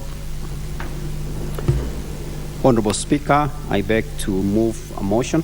Pass one to standing order number 33-1, arise to seek leave for adjournment of the House in order to discuss definite matter of urgent national importance regarding importation of genetically modified GMO maize into the country. Honorable Speaker, this is an issue that is very urgent and it needs an attention of the nation. This time, Mr. Speaker, in most of the areas in Rift Valley and also areas that produce maize, is harvesting time. And this year we are expecting a huge harvest because of good rains. But unfortunately, Mr. Speaker, we are experiencing when the government decided, or the CS of trade and decided that investment and industry decided that he is going to import 10 million bags of maize into the country at a time that most of the farmers are expecting to harvest and sell. This has created a lot of issues from our farmers. I was at home yesterday and so many farmers came asking me, Honorable Member, what are we doing with the maize that we are going to harvest? Where are we going to sell it? Honorable Speaker, we expect to harvest approximately 30 to 40 million bags this year. And as we speak, National Cereals and Produce Board has not opened its doors. They have not started to buy. And I got a chance to go to the National Cereals and Produce Board. I met with the management. I asked them, when are you going to start purchasing or opening your doors? They have no idea. So farmers are left with millions of bags in their homes. They don't know where to sell them. And the government or the ministry has already imported 10 million bags. And they will start selling those bags of maize to the bakers. So the question that we are bringing here, before even the cassette men went out, if it's true that the ship has already docked in Mombasa, and we were yet to verify, with 200,000 bags, with 37 more vessels expected in the country, the question that we are asking the ministry, why import maize at such a time as this, when the farmers have sufficient and we have enough maize already in the country. Two, the question that we're still asking the ministry is the issue of importing the GMO maize. This is a question that most of us are still asking, the safety of GMO. We have our neighboring countries like Uganda, Tanzania, they're still producing organic maize, but not GMO. Why could we not go buy maize from the neighboring if we have a real shortage? But at this time, we have never, in the history of this country, we have never imported maize during harvest. Farmers usually produce, they sell their maize to National Produce and Cereals Board with a good price. But with the importation of 10 million bags, for sure, we know the price at the moment is 5,500 or 5,300 a bag. With the importation of these 10 million bags, the price will automatically drop down to almost 2,000 shillings a bag. What are the farmers going to do? Because the inputs at the beginning of the year was very high, and farmers used quite a bit of their resources to plant and to grow this maize. Now they are harvesting, and you are talking about now that they have started to harvest, you want to bring or flood the market with cheap maize to make sure that the farmers don't recoup their investments. So we are asking the ministry, the CS, especially Moses Kuria himself, who was a member of this house. He was a champion of guaranteed minimum returns for the farmer. But now that he is the CS, he is the one who has authorized the importation of 10 million bags without now talking about the guaranteed minimum returns for our farmers. So we are asking, what changed? A champion who used to champion the cost of the farmers is the first person who has now imported the maize, and we believe it will be a lot cheaper. So, Madam Speaker, my concern, and we are requesting the Committee of Agriculture to summon the Minister of Agriculture and also for Trade to come into the House and explain to us what was the logic behind the importation of 10 million bags of maize into the country when we have a robust harvest, when we actually harvesting quite a number of, because as of yesterday when I was going around most parts of my constituency, so many farmers have already harvested and they are waiting for the cereals to open their doors. But before they open the doors, now we are seeing 10 million, so many bags have already come into the country. So this motion specifically was to ask, and I know members will have to contribute to this, to ask as to what logic did we go into? And then two, what have we done about the safety of genetically modified organic maize? Previous times, this issue has been discussed in this House, and there was different views. As of today, no conclusion has been reached if GMO is really safe or not safe. So if we have already imported 10 million bags and we are not guaranteed the safety of this maize, and soon it will get into the millers are going to grind and package it and start selling on the supermarkets, which will mean in a few weeks we will be consuming GMO maize. And so the question is, what is the safety of this maize we are about to consume? So we are asking to hold the cassettlement of this importation. We are requesting that we sit down and we discuss, we review the safety of the GMO, and then now, at that point, we move forward with the importation.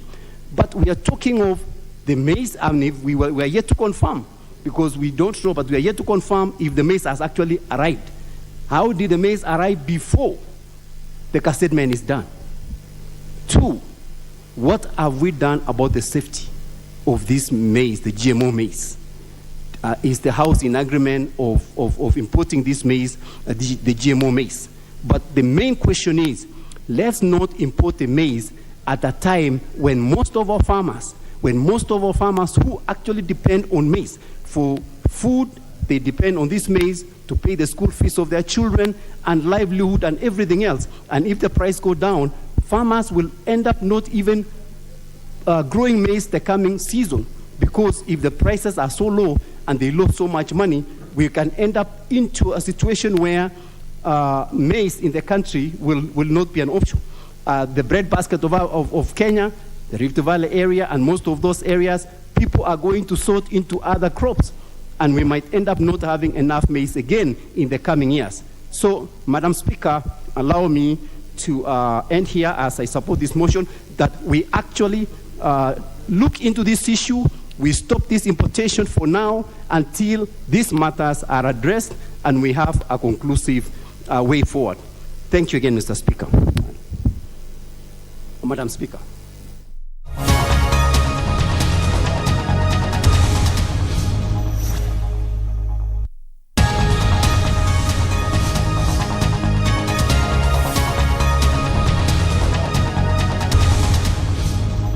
From the previous bill. And now I put the question that clause number 5 be amended as proposed. The division will be at the end. Okay. Clause 6. They will be seconded later. I propose the question that clause 6 be part of the bill, and I request the chairperson to the Standing Committee on Finance and Budget to take.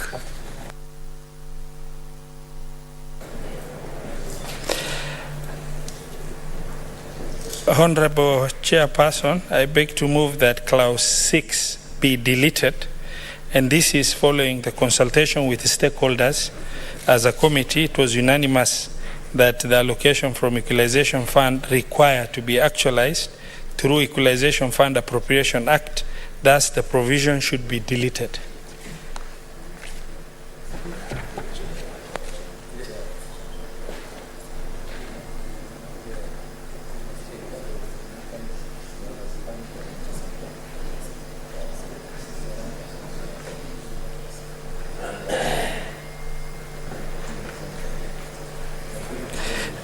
And I say again, clause 6, Honorable Chairperson, I beg to move that clause 6 be deleted, and this is following consultation with stakeholders. It was unanimous that the allocation from the Equalization Fund required to be actualized through Equalization Fund Appropriation Act. Thus, the provision should be deleted, and I request Senator Faki to second. Chair, I second.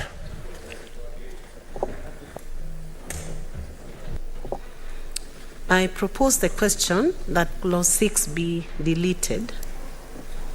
I also put the question that clause 6 be deleted. Division at the end.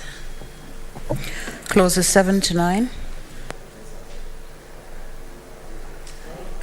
I propose the question that clause 7 to 9 be part of the bill. I put the question that clause 7 to 9 be part of the bill. Division at the end. The first schedule. I propose the question that the first schedule be part of the bill, and I request the chairperson to the Standing Committee on Finance and Budget to move to the dispatch box. Honorable Chairperson, I beg to move that the first schedule be amended as proposed in the order paper. This is to amend the conditional allocation on the supplement for construction of county headquarters. The allocation are as advised by the National Treasury, and I request Senator Faki to second. Madam Chair, I second. Thank you. I propose the question that the first schedule be amended as proposed, and I now put the question that the first schedule be amended as proposed. division at the end. The second schedule. What is your point of order? Yes. Senator Boni? Madam Chair. Madam Chair, we're making law. These iPads are not working. Members don't have the hard copy. Could you please direct that the clerk delivers hard copies? The clerk and the secretariat, can you give members hard copies of this bill? You have one? I think we have a few copies, members. Give one to Senator Boni.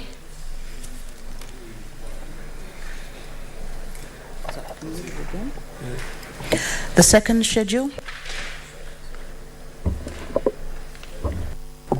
I propose the question that the second schedule be part of the bill, and I invite the chairperson to the Standing Committee on Finance and Budget.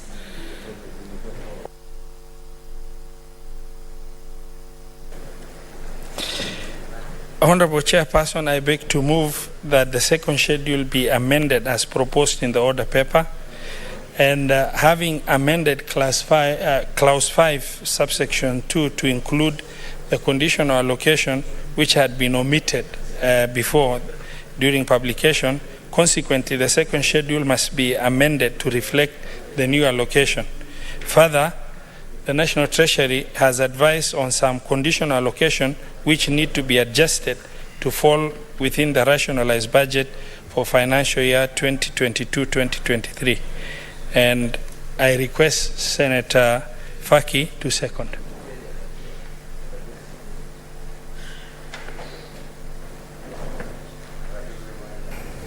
Madam Chair, I second. Thank you.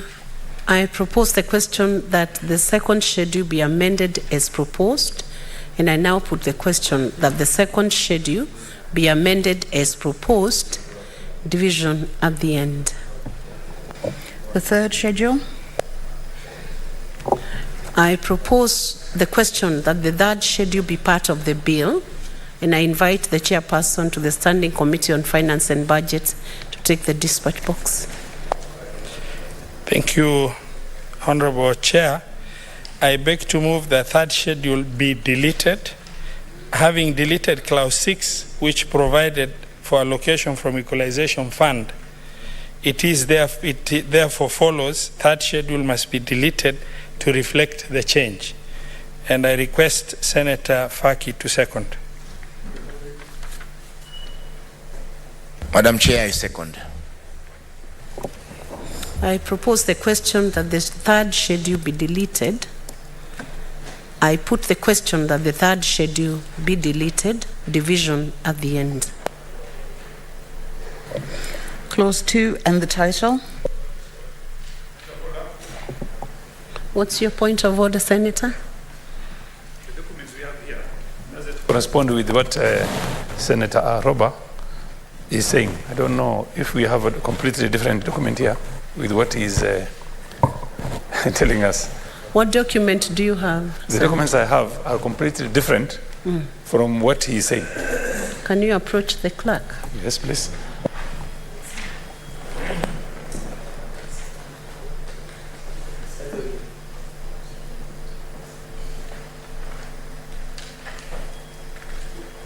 Now have the correct one.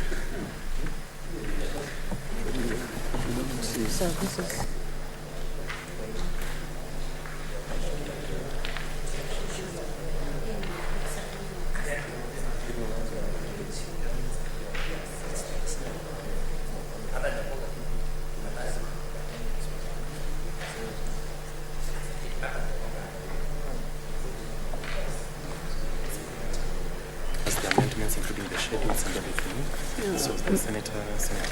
Honorable Senators, the amendments are in the supplementary order paper.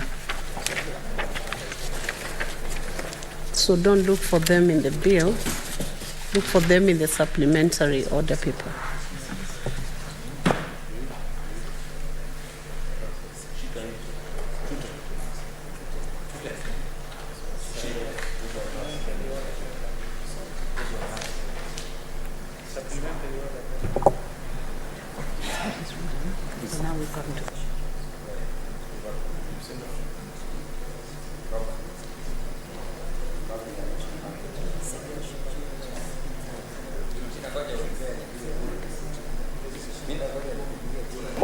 I believe Senator Chute is now comfortable. We can proceed. Clause 2 and the title. I propose the question that Clause 2 and the title be part of the bill. And I now put the question that Clause 2 and the title be part of the bill, division at the end. Clause 1. I propose the question that Clause 1 be part of the bill, and I invite the chairperson to the Standing Committee on Finance and Budget to make proposals. Honorable Chairperson, I beg to move that Clause 1 be amended as proposed in the order paper. And this is a short title and commencement, having removed the equalization fund. The citation of the act this act may be cited as County Government Additional Allocation Number 2 Act and shall be deemed to have come into effect from 1st of July in order to facilitate funds flow to the counties. I request Senator Faki to second. Madam Chair, I second. I propose the question that Clause 1 be amended as proposed, and I put the question that Clause 1 be amended as proposed, division at the end.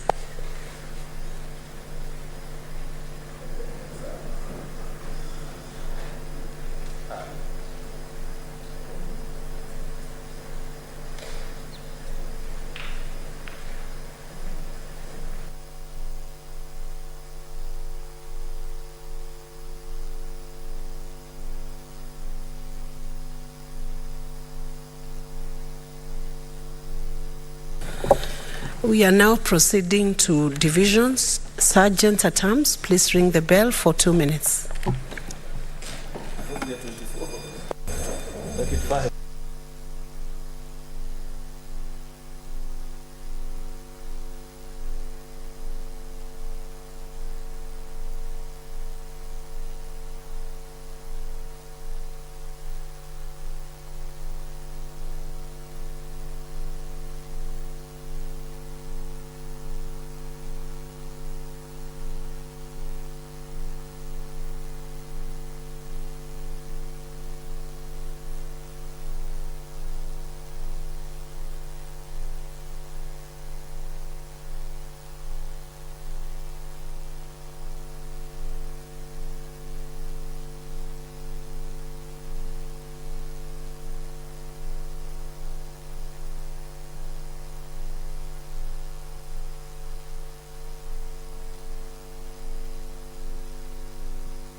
Questions? The division, one division.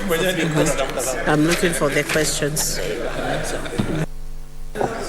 Senators, we can resume our seats. Honorable senators,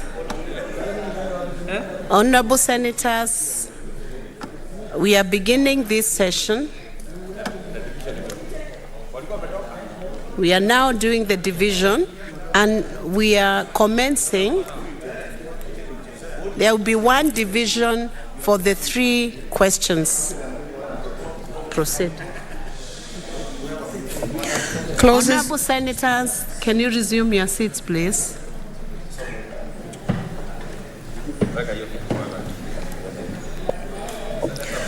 Clauses to be deleted. I put the question that clause 6 and the 3rd schedule be deleted. Clauses with amendments. I put the question that clause 5, the 1st schedule, the 2nd schedule, and clause 1 be amended as proposed. All clauses. I put the question that clause 3, clause 4, clause 5 is amended, clause 7, clause 8, and clause 9. The 1st schedule is amended, the 2nd schedule is amended, clause 2, the title, and clause 1 is amended, be part of the bill.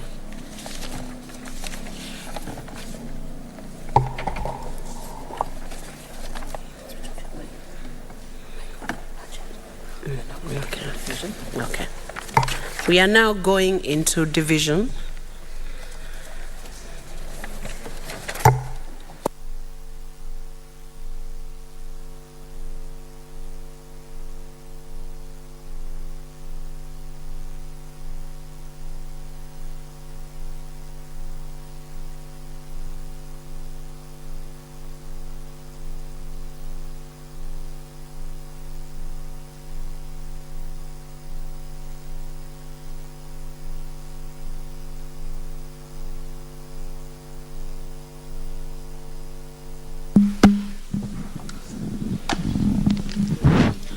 Senators, are your systems working?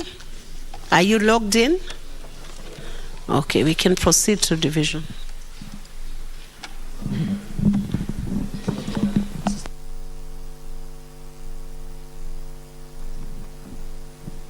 Do we do it? We are going. Okay, so give it 2 minutes. Someone is coming to fix the system.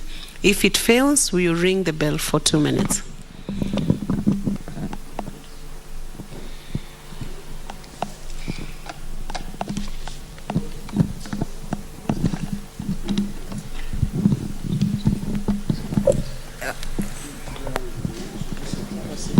Innocent, is your side working?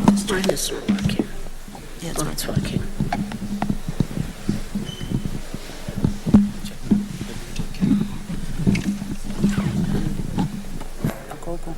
Is your system working? Can you confirm?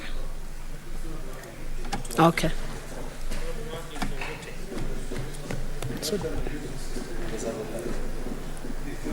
Before COVID.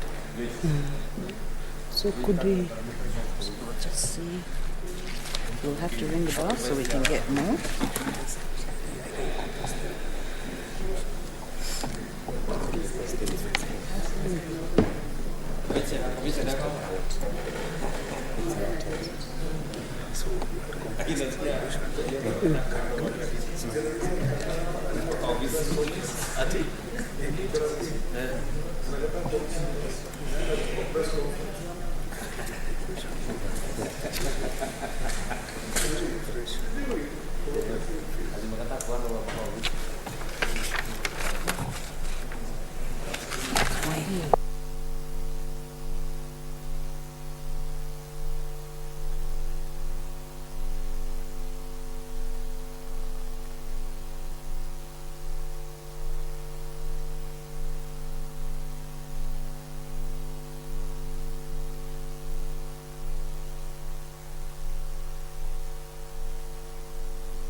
Sergeant at Arms, please ring the bell once again for 2 minutes.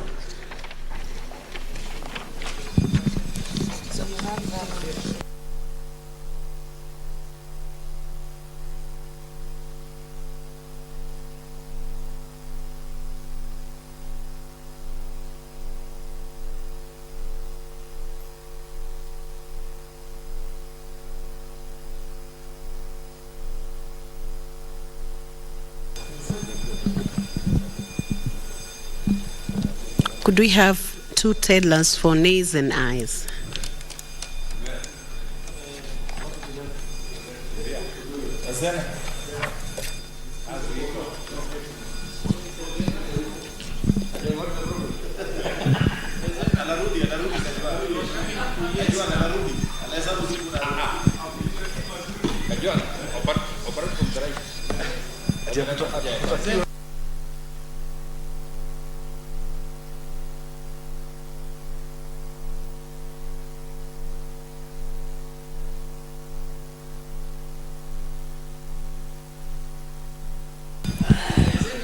Zena. Sorry, what? No pen.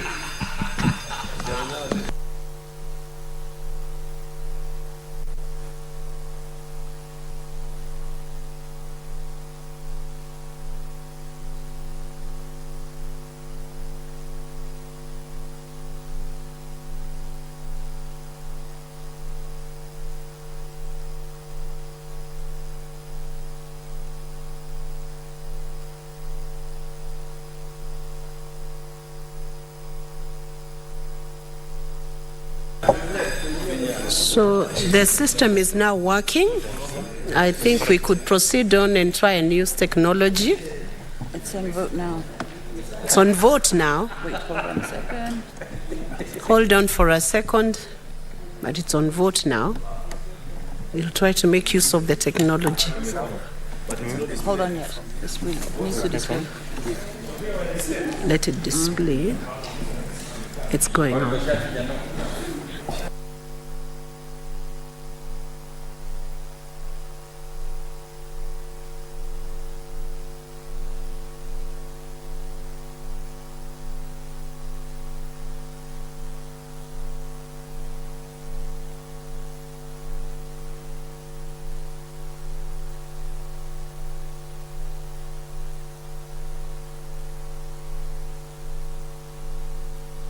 Just 1 second.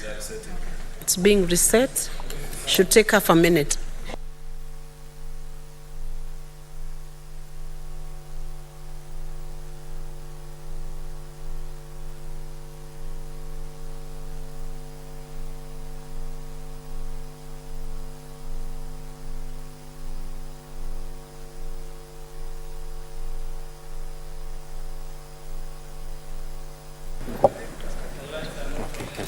Please confirm your system, log in. Is it working? No, it's not displayed.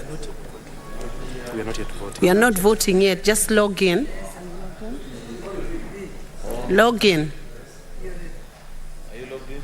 Confirm whether you are logged in using your PIN.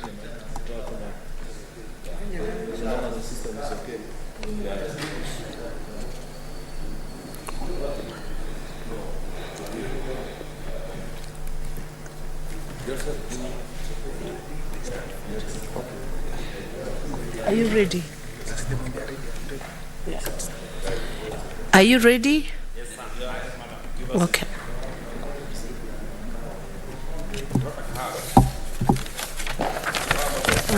We are doing one division for the 3 questions, and I believe you heard the questions.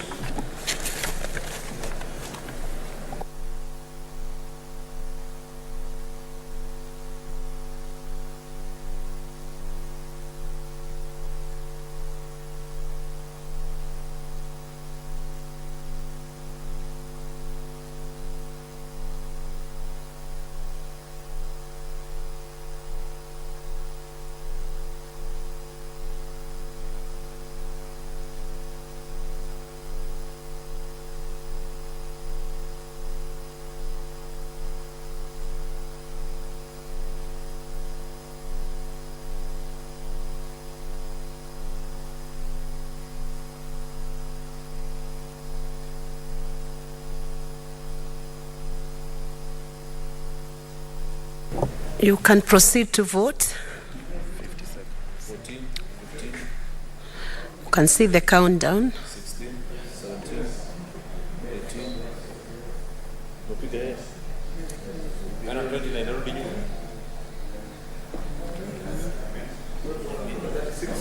Come on. 3 more. If they press twice, it cancels. Why is it going 21? Don't press twice. Press only. Once. Press only once. Has everybody voted? Only you have not voted. Why is it 22, 23? 24. Perfect. Perfect. End of voting. That's the end of that division and the vote.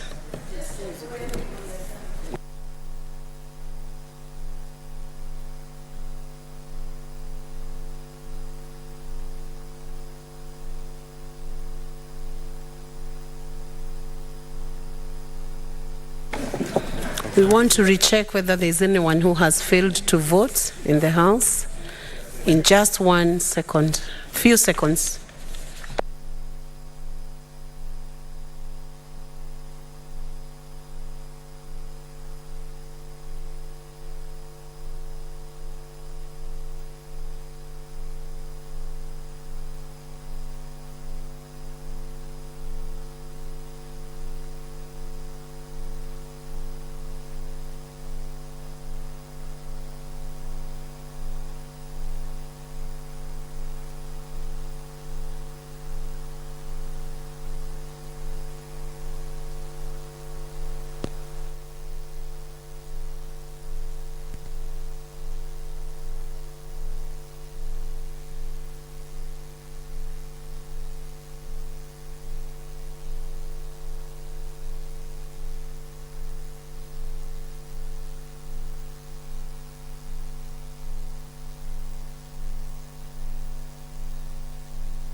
Honorable Senators, I want to give the results of the division. The ayes 24 votes, the nays 0 votes.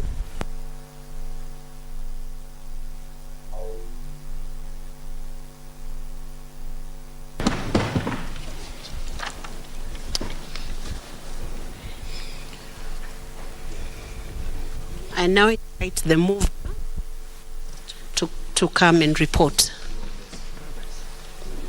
The mover, please come and report progress.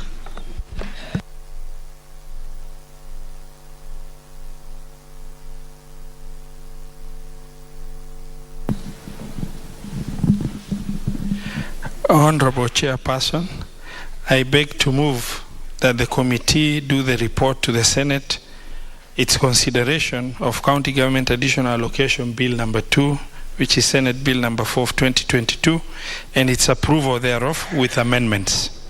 Thank you.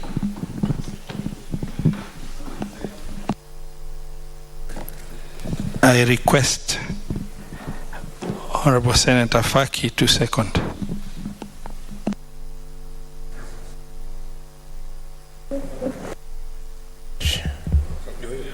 Madam Chair, I second.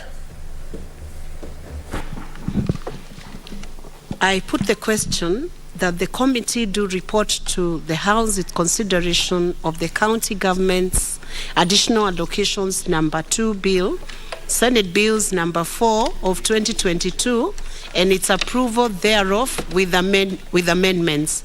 As many as are of that opinion say aye. Aye. As many as are of contrary opinion say nay. The ayes have it.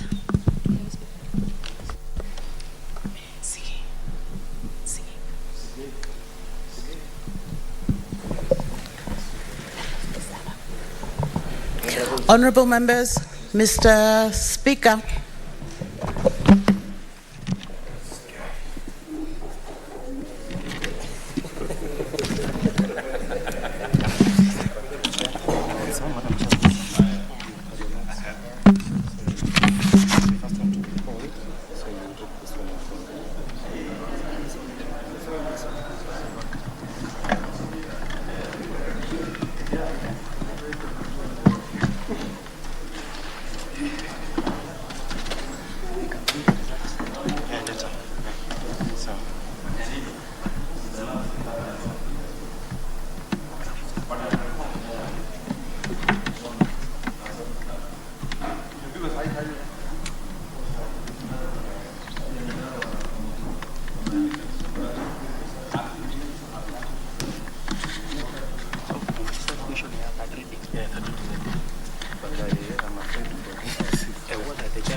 my phone.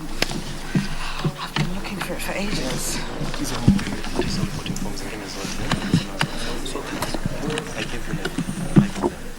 So for committee of voting forms?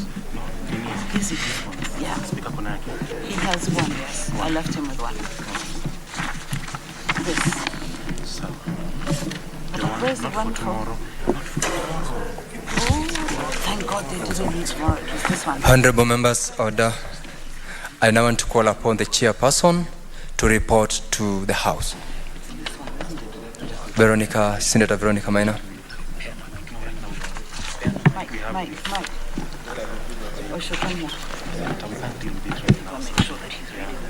Honorable Speaker, I beg to report that the Committee of the Whole has considered the County Government's Additional Allocation Number 2 Bill, Senate Bills Number 4 of 2022, and its approval thereof with amendments.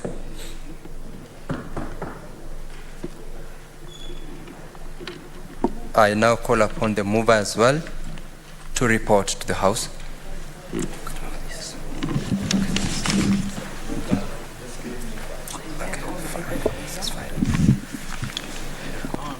Honorable Speaker, I beg to move that the House do agree with the committee in the said report, and I request Honorable Senator Faki to second.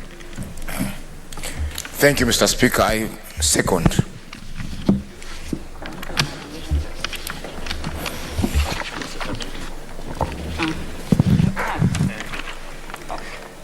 Now, honorable members, I now propose adoption of the report that the House do agree with the committee in the said report. Honorable members, I now put the question that the House do agree with the committee in the said report. And as many as those of similar opinion say aye. The ayes have it.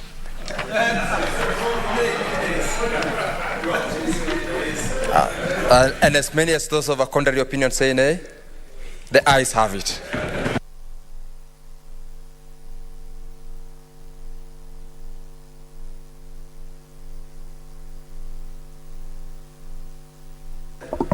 Now,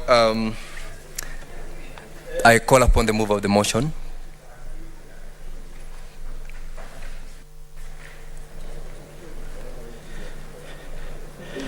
Honorable Speaker, I beg to move that the County Government Additional Allocation Bill Number 2, which is Senate Bill Number 4 of 2022, be now read a third time.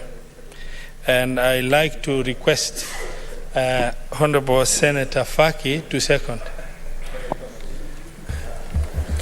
Honorable Speaker, I wish to second the County Government's Additional Revenue Allocation Bill 2022, Bill Number 2 of 2022. Thank you, Mr. Speaker. To be ready for the third time, sorry.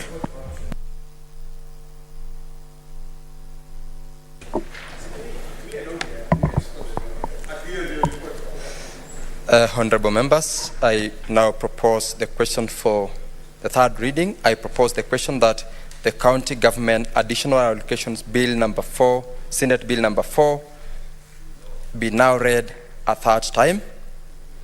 And honorable members, I put the question that the County Government Additional Allocations Number 2 Bill, Senate Bills Number 4 of 2022, be now read a third time.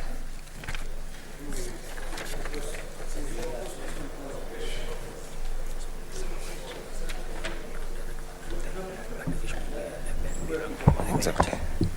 Honorable members, I direct that the bell be rung for 1 minute for division.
Members, you can now prepare to start voting. The system is on and active. You can start voting.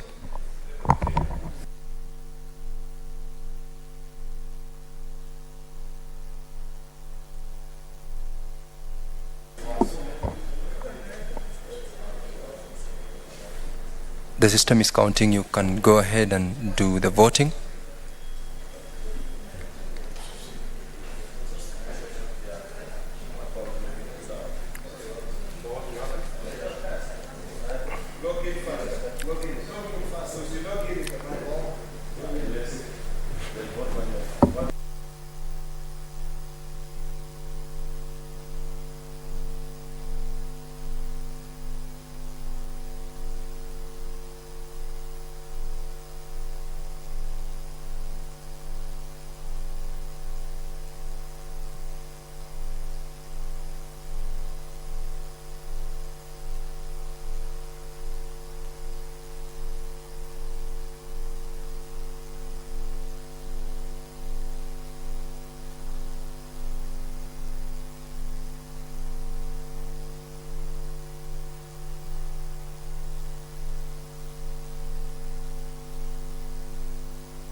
The Honorable Senator from Nakuru, Senator Karanja, kindly come approach the clerk to vote.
Honorable Senator Madzayo, could you please also approach there to sign and record?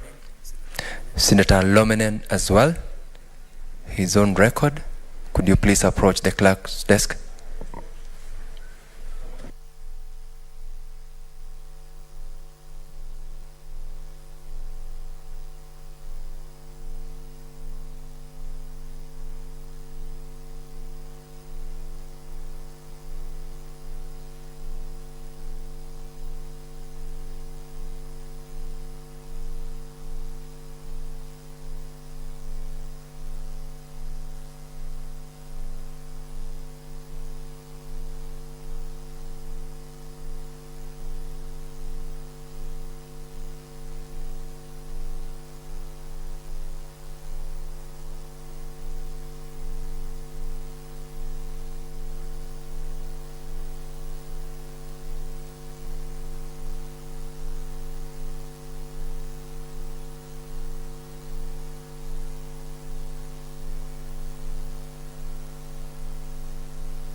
Honorable members, now we have got the results of the vote.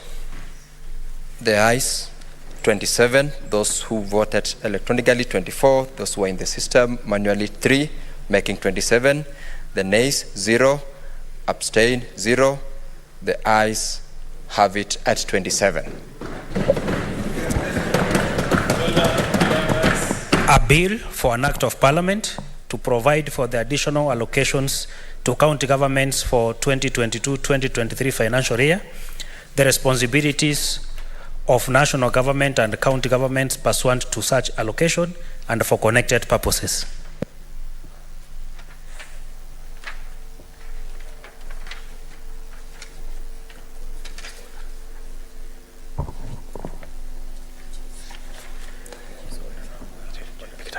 Next order, please.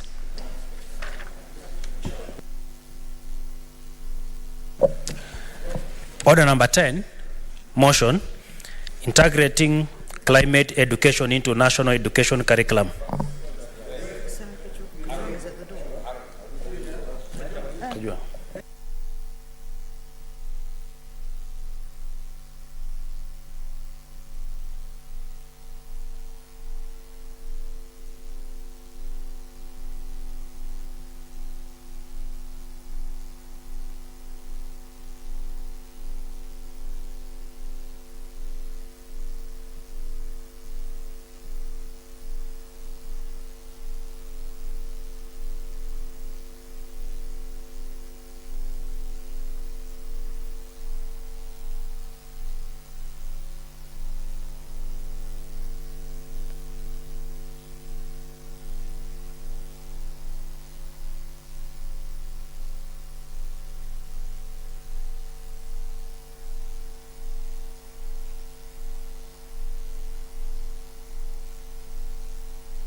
Okay.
The Honorable Senator Eddie Okech, you may read your statement as we wait for Senator Zhuang to move his motion.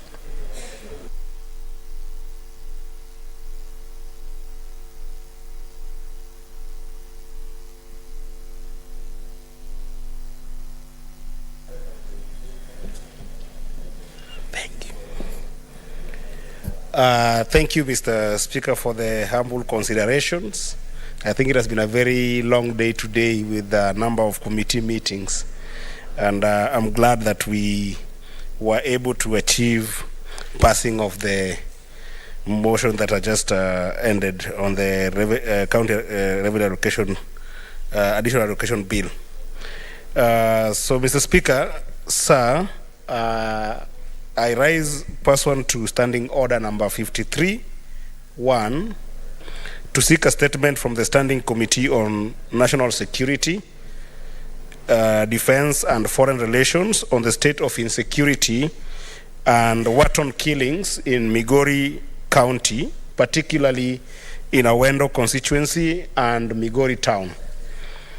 In the statement, the committee should, 1, explain the circumstances surrounding the increase in insecurity and killings of residents in violent attacks in Migori County, particularly in Awendo constituency and Migori town, and provide this aggregated data on reported cases of crime in the two areas from January 2022 to date, detailing the number of people killed and time of the crimes and the status of investigations into the prospective cases. 2, explain the inability by the police to contain the menace, considering, Mr. Speaker, the reports that the police are protecting the criminals, and state the measures in place to hold to account officers who will be found culpable of providing such protections, Mr. Speaker. 3, Mr. Speaker, state the steps the Ministry of Interior and National Administration has taken, if any, to stop the killings, strengthen security in the areas, and bring to book the perpetrators of the heinous acts in order to protect the residents from the senseless killings. 4th, Mr. Speaker, outline the measures, if any, that the ministry has put in place to ensure that families that have lost their kin from the brutal killings, Mr. Speaker, including breadwinners, are all fully compensated for the loss of loved ones. And lastly, Mr. Speaker, invite the CS for Interior and National Administration and the Inspector General of the National Police Service to a meeting with all senators to respond to this and all other security-related issues in view of the rising insecurity in the country. I thank you, Mr. Speaker. Next order, please. Order number 11, motion, state of food security in Kenya. The Honorable Senator Mwenda Gataya Mofaya, kindly move the motion.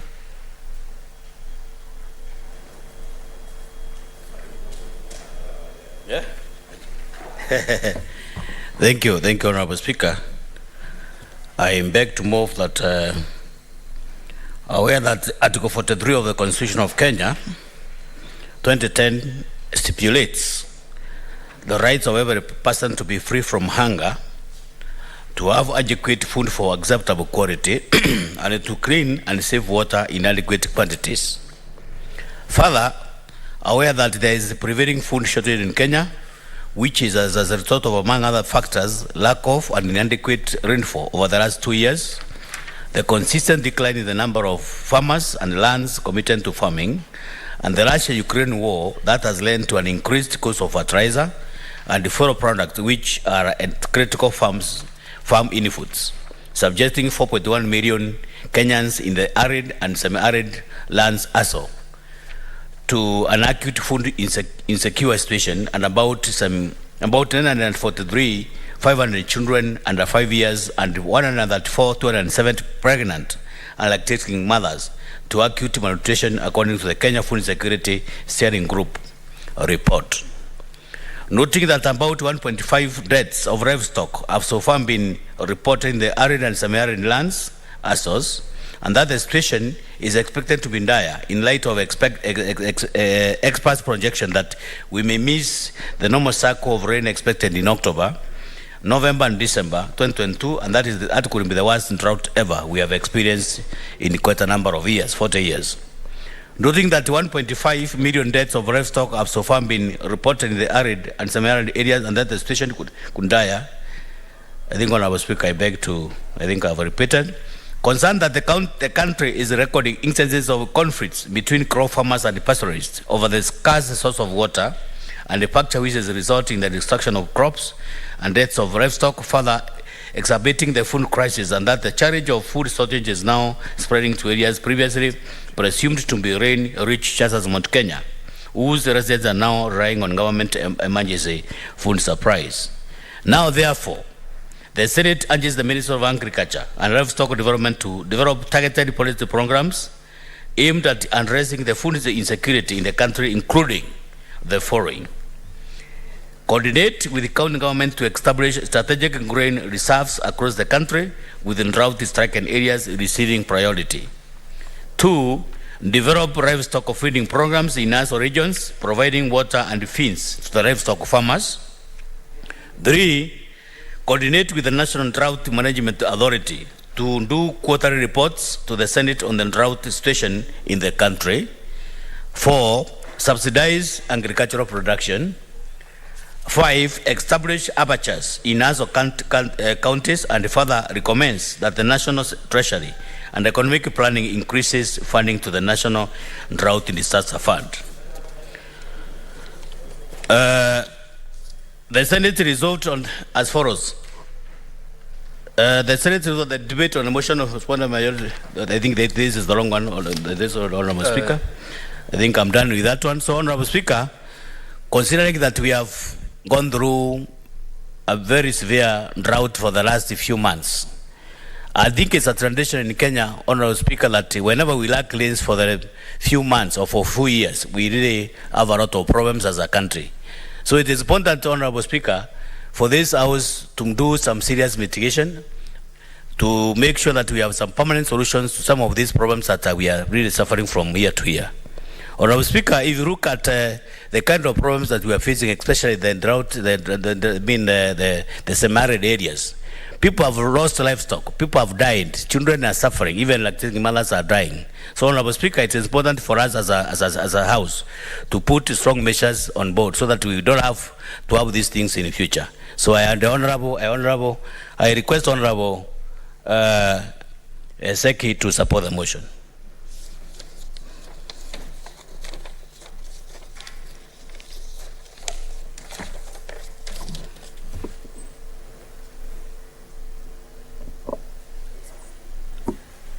And Senator Seki, you may use the dispatch. Seems technology is failing you from your end.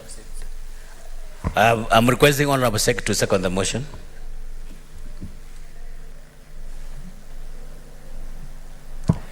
Honorable Speaker, I second the motion.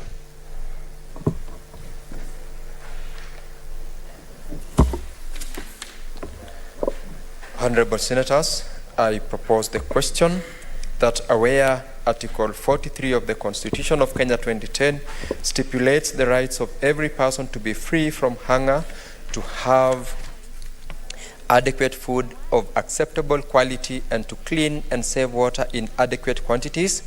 Further aware that there is a prevailing food shortage in Kenya, which is as a result of, among other factors, lack of an inadequate rainfall over the last 2 years, the consistent decline in the number of farmers and lands committed to farming, and the Russian-Ukraine war that has led to an increased cost of fertilizer and fuel products, which are critical farm inputs, subjecting over 4.1 million Kenyans in the arid and semi-arid land areas to acute food insecure situation, and about 942,500 children under 5 years and 134,270 pregnant and lactating mothers to acute malnutrition, according to the Kenya Food Security Steering Group KFSSG report, noting that about 1.5 million deaths of livestock have so far been reported in the arid and semi-arid lands,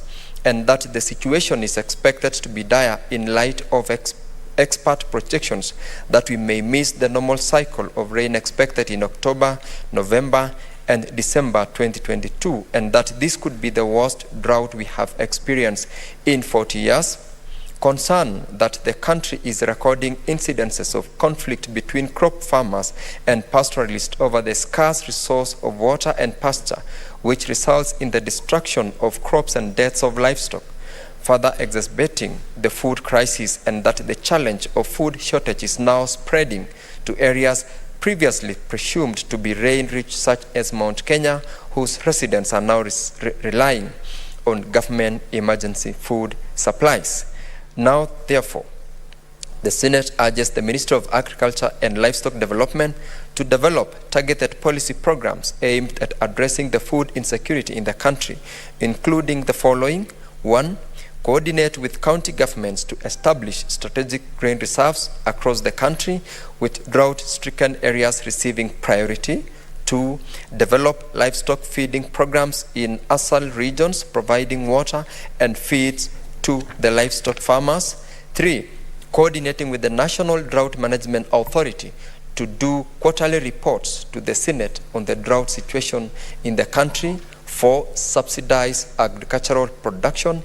And 5, establish abattoirs in ASAL counties, and further recommends that the National Treasury and Economic Planning increases funding to the National Drought Disaster Fund. Honorable Senators, I call upon you to make contributions to the motion.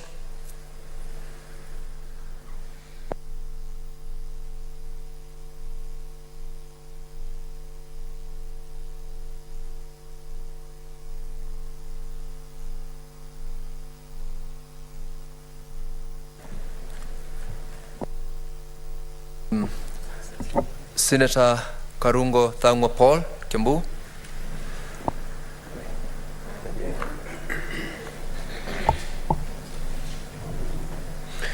Thank you very much, Mr. Speaker. I rise to support the motion. And Mr. Speaker, if you remember very well, in 2020, the country was invaded by locusts. And it is said that those insects consumed food that 35,000 people could consume in a day. Mr. Speaker, if we trace back the reason why our people are hungry, that is one of the factors that contributed to what we are going through today. Mr. Speaker, I believe the current government is putting measures to curb hunger. And I know they have embarked on a zero hunger agenda by, 1, providing relief food to the areas that are affected. And we have seen the government distributing food, although not enough, but it has distributed food to some areas in this country. Number 2, Mr. Speaker, immediately the cabinet was sworn in, they approved a cabinet paper on GMO. Mr. Speaker, contrary to what so many people think, GMO has been used in so many countries as one way of mitigating hunger, Mr. Speaker, because it reduces the cost of production. By reducing the cost of production, Mr. Speaker, farmers are able to farm examples of the crops like corn, soybean, and of course rice, Mr. Speaker. So when the government approved the use of GMO in this country, it opened the doors for us to discuss this issue and as a house come up with laws or regulations so that we can control the use of this genetically modified food. So, Mr. Speaker, I do believe that the government is working very hard to make sure nobody dies because of hunger. And I would want to ask this House to support the government. Because, Mr. Speaker, we cannot say that what is being done in 29 countries is wrong. Other countries are using genetically modified food, Mr. Speaker, just to fight hunger. This kind of food, Mr. Speaker, and I know that is the motion that will be discussed later on, Mr. Speaker, they reduce the usage of pesticides, Mr. Speaker. And when you reduce the use of pesticide, you reduce the cost of production. When you reduce the cost of production, you increase production, hence getting the farmer something to his pocket. So, Mr. Speaker, I support and I urge the government to add on to those measures that they have put in place and put more to make sure that nobody dies from hunger. Mr. Speaker, we also understand agriculture is devolved, and county governments are mandated to develop, to grow, and to support sustainable agriculture.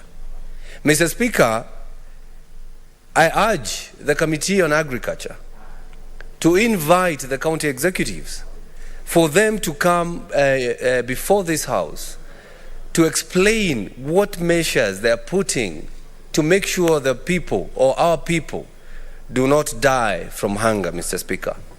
Mr. Speaker, we understand so many county governments, the only thing they do is to give fertilizer, Mr. Speaker. And why do they do that?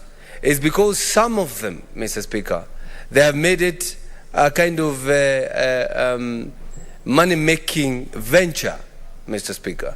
So they only give fertilizer to the farmers. There are no extension officers who go direct to the farmer to see whether they are utilizing the fertilizer well, whether they are growing the crops the way they're supposed to do.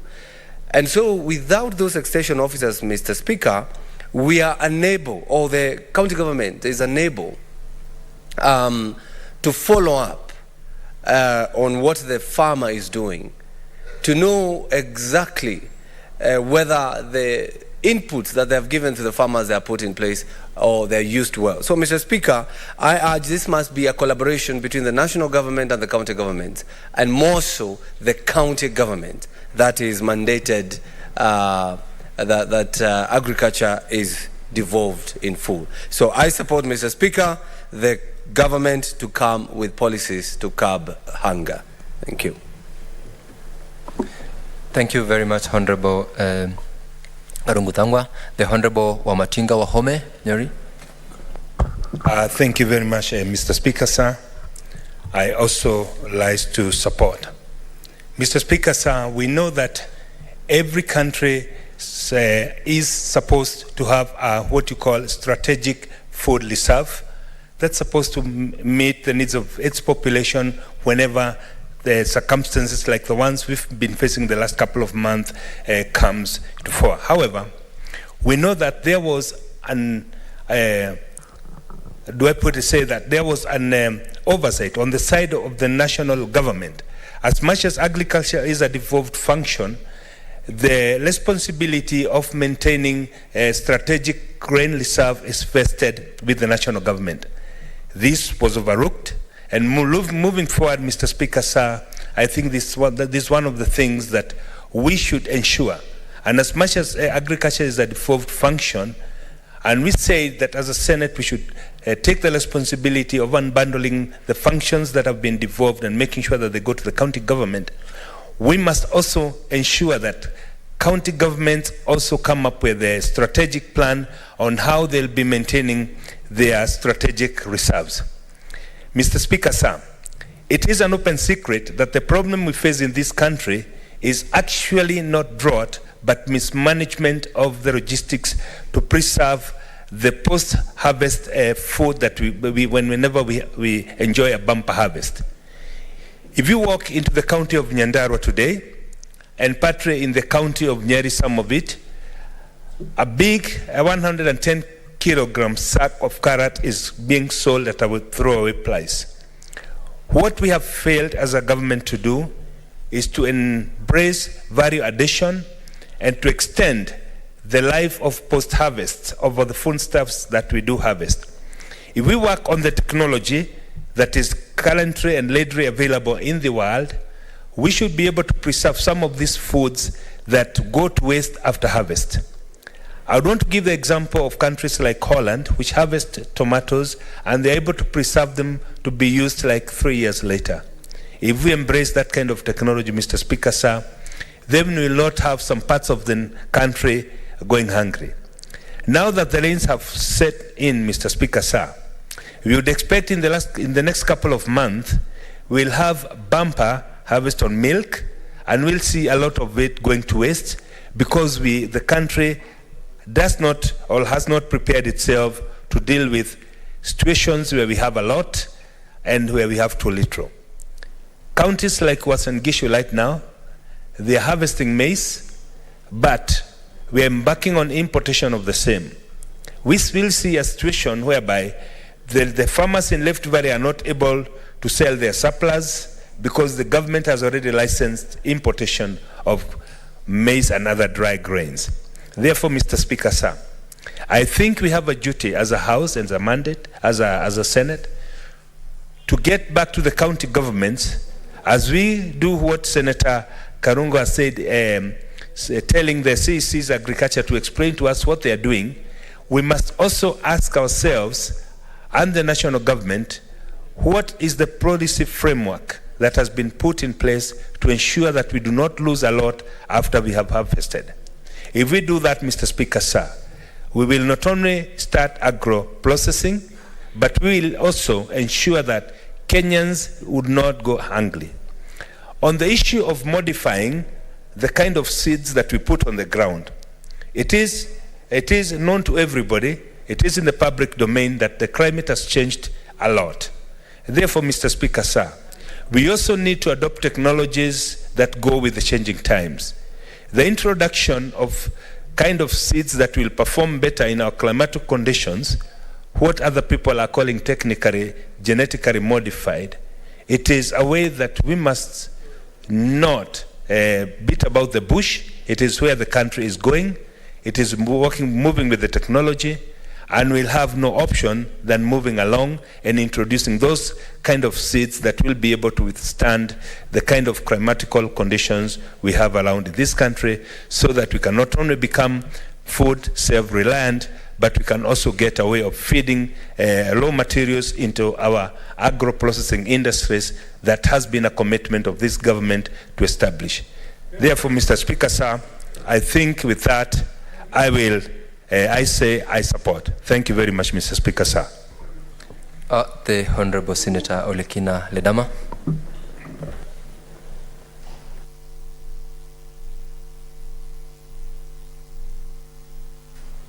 Mr. Speaker, thank you. I rise to support this motion by the distinguished Senator Monfire. Mr. Speaker, the issue of food security is something which is very important, that I was hoping that all delegations, all 47 delegations would be here to discuss it in a very sober and progressive way. Mr. Speaker, we know the problem and we know the solutions. But because we are greedy and because we don't care to think about future generations, we don't give a hoot in hell. Mr. Speaker, I think it's about time that when a motion like this comes before this House, we now start looking at the resolutions which are being sought here. When we talk about food security, every county in this country must understand its weather patterns. Mr. Speaker, yesterday I was talking to some of my workers and I was suggesting that we should start planting maize now. And most of them say, no. Even if the rains are here, we don't know about the sun when it comes to January. If my workers, who most of them do not have the education that a lot of people in the policy department have, can be able to understand the weather patterns, why can these so-called experts understand it better? Mr. Speaker, this issue of food security is something that we now, as a country, unless we are prepared to starve to death, and you know, sometimes I wonder, is it because that we can afford to dress very nicely, wear expensive suits, drive fancy cars, that we don't care about the people in Turkana, that we don't care about the millions of people in this country who are currently starving? When you read from a motion like this, that over 950,000 pregnant mothers are now facing malnutrition, what do you think about the future of this country? As a country, Mr. Speaker, it is about time that we now start really asking questions and moving forward to be able to see solutions and to be able to follow the progress of these solutions coming in. Right now, every county government should be thinking about water reserves, so that if all these rains come, and you know, I did something other people will consider it very crazy. Recently, there was a path that goes through, the side of the road where I live. And I said, you know, with this rains coming in, my dams are empty. So you know what I did? I went and I brought a lot of stones. I barricaded the place. The water came in, and I diverted the water into 3 of my dams. So tomorrow in January, when the rains don't come, I can still use that water to be able to irrigate my corn. So, Mr. Speaker, we need to be innovative. I do not subscribe to the school of thought that says that we must genetically modify the food for us to be able to survive in this country. You know, I share that my views on GMO are advised by the research which is out there. I don't want our kids to be born, and I think we will be adjourning the House in the next 3 minutes to discuss that issue. I don't want future kids to be born with 6 fingers just because we do not. I don't want a situation where a country, a developing nation, because I still consider Kenya, even if Kenya is the largest economy in East and Central Africa, with a GDP of $110 billion, most of us who live in the rural areas are still surviving with a $1 a day. If the normal people, if they don't work in a day, they starve. So I think now, with this motion that has been proposed by the distinguished Senator Mofaya, right now the Committee of Agriculture in this House should follow up and ensure that since agriculture is devolved, very little money should be left in Nairobi, in the capital. The money which should be left, not Nairobi County, so that I don't get in trouble with my good brothers from Senator from Nairobi, but from the national government. Once we devolve, let's look at each and every county. When you go to a county like Kajiado, Narok, you go to Samburu, you go to the north, what we need to be thinking about is a government offtake program that guarantees that farmers, when they have their cows, they can still sell their cows at a minimum of 50,000 Kenya shillings. And that the technology is there. If my good brother, and I know I have 30 seconds, my good brother, Senator from Nyeri, can sit down and discuss with me about technology to be able to preserve meat, we can discuss that. Because you're already harvesting it, you're already slaughtering the cow. But if you are coming to discuss with me a technology where we alter the genetics of human beings, because to a greater extent, when you alter the genetics of food, when you modify the genetics of food, you're modifying it. You're modifying the genetics of human being. In most cases, Mr. Speaker, and I want to qualify my statement there, a lot of people suffer from secondary smoking. If you sit in a place where people are smoking every day, if you sleep in a room that everybody is smoking and every day, and I'm sure Doctor, the majority whip, will agree with me, you will have secondary smoking. You know, you're not the one primarily smoking, but if you sleep in a room that someone has been smoking on a daily basis, you will end up suffering, Mr. Speaker. Mr. Speaker, I know the time is up and it's time for us to adjourn, but I wish that I can, because this is a matter which is continuing, the remaining minutes I can be able to have them later. That is noted, Senator Olekina Ledama. I am also equally aware that there are a good number of honorable senators in the queue. Senator Esther is on the queue, Okoiti, Nyamu, Tobiko, Pesi. We will resume this motion tomorrow and you will be given priority so that you contribute to it. We have Senator Olekina, I am informed that you will have 14 minutes tomorrow to debate on this particular motion. Thank you, honorable members.